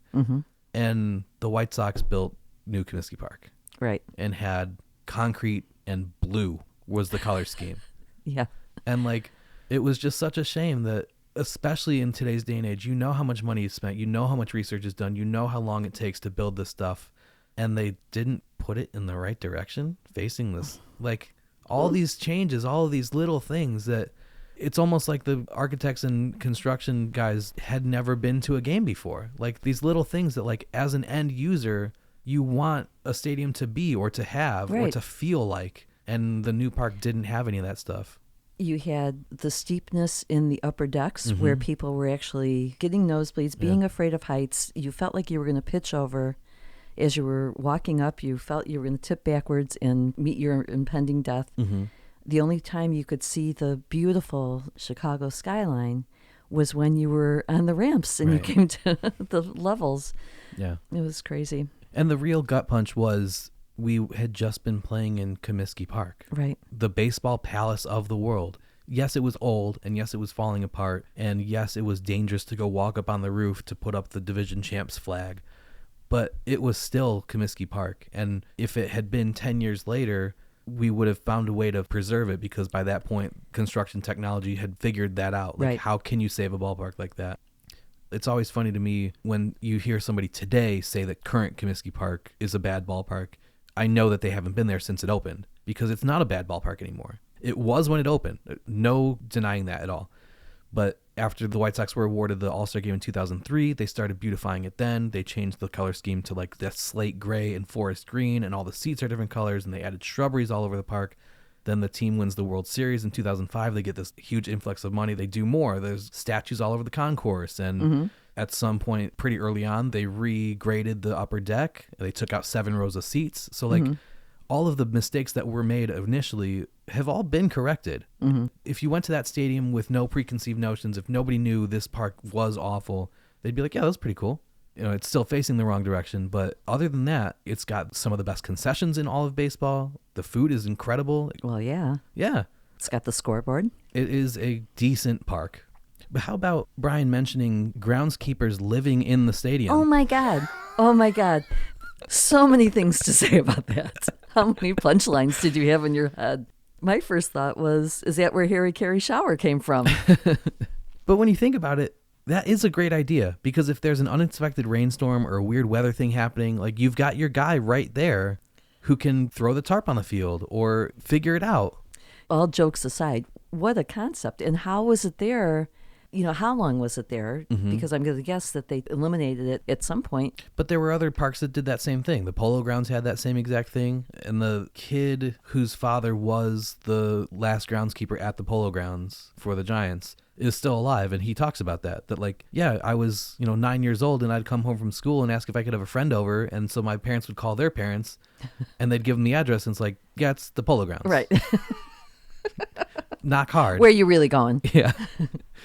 He would have sleepovers on the field. And Yeah, that's pretty cool. When he was talking about the Coliseum and how thousands of years ago they had crowd control and movement figured out. One of the things I thought about was 2 summers ago I was in California and went to Catalina Island, and William Wrigley basically owned Catalina Island from like 1919 or so. And he built a casino, which did not mean a gambling casino. It was just an entertainment building. It had a ballroom that had no poles in it. It was a cantilevered roof that held 6,000 people on a 3rd-story elevation. Because he already had Wrigley Field, and they were trying to think for safety purposes on an island where they might not have such great resources to put out a fire in case of a catastrophe, how do we get 6,000 people out of that ballroom down to the ground floor immediately? And they put in ramps like in a baseball stadium, just like in Wrigley Field. They slapped some beautiful carpet on it because everyone who's going up to that ballroom are movers and shakers from Hollywood, the who's who. And they had Wrigley Field ramps. that's funny. Yeah. For me, with Brian, bottom line is what a great career he's had and what an impactful career he's had. And it's not over yet. But when you hear him talk about how community is an integral part of what he does in his role as an architect, and in the way he studies the old ballparks as well. But when you see what happened with Hamtramck and how they took this spot and made it into a vibrant community center again, where you have teams coming and playing in tournaments, and now it's a thriving spot because of the community input that went into the new space, the thought that went into it, and how they repurposed this great spot. That's great work. And doing the research and doing the drawings and getting them to the Library of Congress where these old ballparks aren't dying. He's keeping them alive for future generations to at least have a spot. If he wasn't doing that, it would be all gone. So kudos. During the Paul Referson episode, he talked about the responsibility of keeping these photographs that he had in good enough condition that he's preserving American history. Right. And that's what Brian's doing.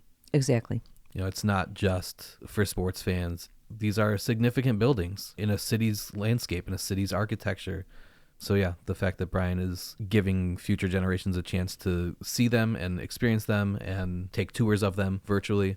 Right. That's pretty cool. And it was just fun to talk to him. He's clearly super passionate, and to hear how he does everything is cool. But I got an experience that nobody else is going to have because I went to his house in Chicago, and during the interview a couple different times you heard the train in the background. It was the L riding by his place.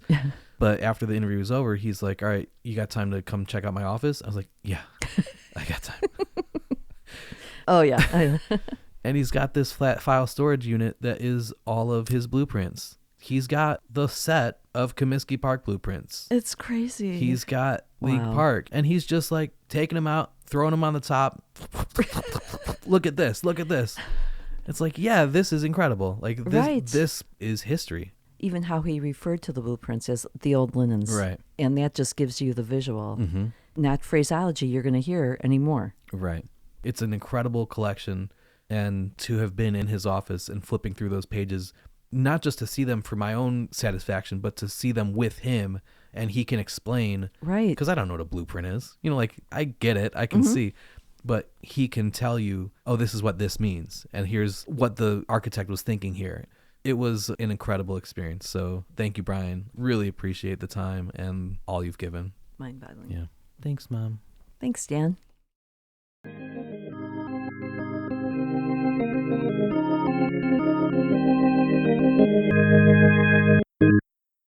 Okay, so that's it. In the introduction of this episode, I mentioned how there are a handful of ways for you to follow the podcast online. In addition to liking, subscribing, and giving My Baseball History a 5-star rating on your favorite podcast app, please make sure you're also following us on Facebook, Blue Sky, Twitter, and Instagram, where we are at Shoeless Podcast on each platform. By following us there, you'll get some bonus content throughout the month, and you'll be able to interact with us to let us know what you think of the show. You can also sign up for Clearing the Bases, our email newsletter, by heading to shoelesspodcast.substack.com. We publish 2 newsletters a month, which allow us to talk about lots of things we don't normally talk about on the show. I'll use that space to talk about the podcast, of course, but I'll also use it to write about baseball road trips I go on, to publish research I do, and to speak on current events in baseball, all of which are things I don't really do in episodes of My Baseball History. We'll also have giveaway contests that are exclusively for our newsletter subscribers, giving you even more chances to win some cool stuff. Look for a new issue to be published on the 2nd Friday and the 4th Friday of every month. If you have questions about the podcast or research you'd like to contribute to a future newsletter, submit something through the contact form on our website or email us at shoelesspodcast@gmail.com. Before the interview with Brian, I mentioned a trivia question you can answer to win something. Here's how you can do that. First, make sure you're following us on Twitter or Blue Sky at Shoeless Podcast. Then, find the pinned post at the top of our profile with the link to the Brian Powers episode, which asks this episode's trivia question. The answer to the trivia question was somewhere in this episode you just finished listening to. Quote that post along with your answer, and we'll announce the winner before the next episode of the podcast goes live. You don't have to be the first person to answer, you just have to be right. But make sure you're following us on your preferred social media platform or your entry won't be counted. We'll pick one person who answered correctly, and they'll win a DVD copy of filmmaker Matt Flesh's wonderful documentary, Last Comiskey, the story of the 1990 White Sox and the final season at Comiskey Park. We also do a separate giveaway related to every episode through our email newsletter, and the winner of that contest gets a different prize, so make sure you're signed up for that, and you'll have a chance to win something else this month too. I don't normally make book recommendations on the show, but if the subject matter of this episode grabbed you, I've got a handful of books I think you might be interested in checking out. Let's go in order of the ballparks we talked about in this episode. First, I think the best book on Rickwood Field is Alan Barra's Rickwood Field, A Century in America's Oldest Ballpark. But there's also a tough one to find by Ben Cook that's worth looking for, called Good Wood, A Fan's History of Rickwood Field. There have been lots of books written about Old Comiskey Park, but my favorite is the 3rd installment of the McFarland Historic Ballpark series by Floyd Sullivan called Old Comiskey Park, Essays and Memories of the Historic Home of the Chicago White Sox, 1910 to 1991. Of course, Ken Smoller's book Last Comiskey, which is the companion piece to Matt Flesh's documentary by the same name, is worth tracking down too. The best book written about League Park in Cleveland is by Ken Krasalovich and Brian Fritz, and it's called League Park, Historic Home of Cleveland Baseball, 1891 to 1946. Another book called Where Cleveland Played, Sports Shrines from League Park to the Coliseum by Morris Eckhouse and Greg Krause is well done, and while only about 20 pages of that one are actually about League Park, there's some really great old photos that make it worth your time. In my opinion, the best book about Crosley Field is Cincinnati's Crosley Field, A Gem in the Queen City by Gregory H. Wolfe. But Cincinnati's Crosley Field, The Illustrated History of a Classic Ballpark by Greg Rhodes and John Arardi is worth checking out too. Ebbets Field has had so much written about it, it's almost not fair to narrow it down to just a couple books, but that's the format I've gone with here, so I'll stick to it. A recent book by the aforementioned Gregory H. Wolfe titled Ebbets Field, Great Historic and Memorable Games in Brooklyn's Lost Ballpark takes the top spot for me. But The Greatest Ballpark Ever, Ebbets Field and the Story of the Brooklyn Dodgers by Bob McGee is a close second. We talked a little bit about Shibe Park in this episode, which was renamed to be Connie Mack Stadium before the 1953 season. If you want to learn more about Shibe, check out Bruce Kuklick's To Everything a Season, Shibe Park and Urban Philadelphia, 1909 to 1976. That series I mentioned earlier, called McFarland Historic Ballparks, has books about Forbes Field, Ebbets Field, Old Comiskey Park, Tiger Stadium, the Polo Grounds, and Rosenblatt Stadium, and the ones I've seen from that series are all really well done. Sabre put out a really interesting reference book called Green Cathedrals, The Ultimate Celebration of Major League and Negro League Ballparks by Philip J. Lowry. And while there isn't a ton of information on any one individual ballpark, it's got the names, details, dimensions, tenants, and sometimes photos of more than 400 stadiums, parks, fields, yards, and grounds. In 1983, the Sporting News put out a book called Take Me Out to the Ballpark, which gave brief histories on 35 different ballparks with lots of photos and the famous artwork by Amity Wolschlager that you are sure to recognize. I think that should be enough to keep you busy for a few weeks, but if not, you can always just go to Brian Power's website, www.bandboxballparks.com, and take the virtual tours that he has up of the 4 ballparks he's done, standing in dozens of spots throughout each park and having the ability to see 360-degree views all around you from each point. If you love ballparks, and my guess is that you wouldn't still be listening right now if you don't, hopefully Brian's work inspires you the same way it inspires me. If you think this episode was worth $1, please click the donate button in the upper right corner of our website, shoelesspodcast.com. That's a direct link to my PayPal profile where you can make a donation in any amount. If you don't have PayPal and want to send a donation through Venmo, Zelle, Cash App, or any other platform, shoot me an email at shoelesspodcast@gmail.com and I'll send you directions for whichever method you prefer. You can also leave a rating or review on iTunes or wherever you listen to the podcast. 5-star ratings help our podcast get shown on more people's suggested podcast pages, which means that more people are going to hear our show. It just takes a couple seconds of your time, but it really does help us a lot. And of course, liking us on social media, interacting with our posts, and sharing things with your friends is great too. No matter how you choose to support us, even if it's just by listening, we appreciate you being here. Until next time, I'm Dan Wallach, and this is My Baseball History.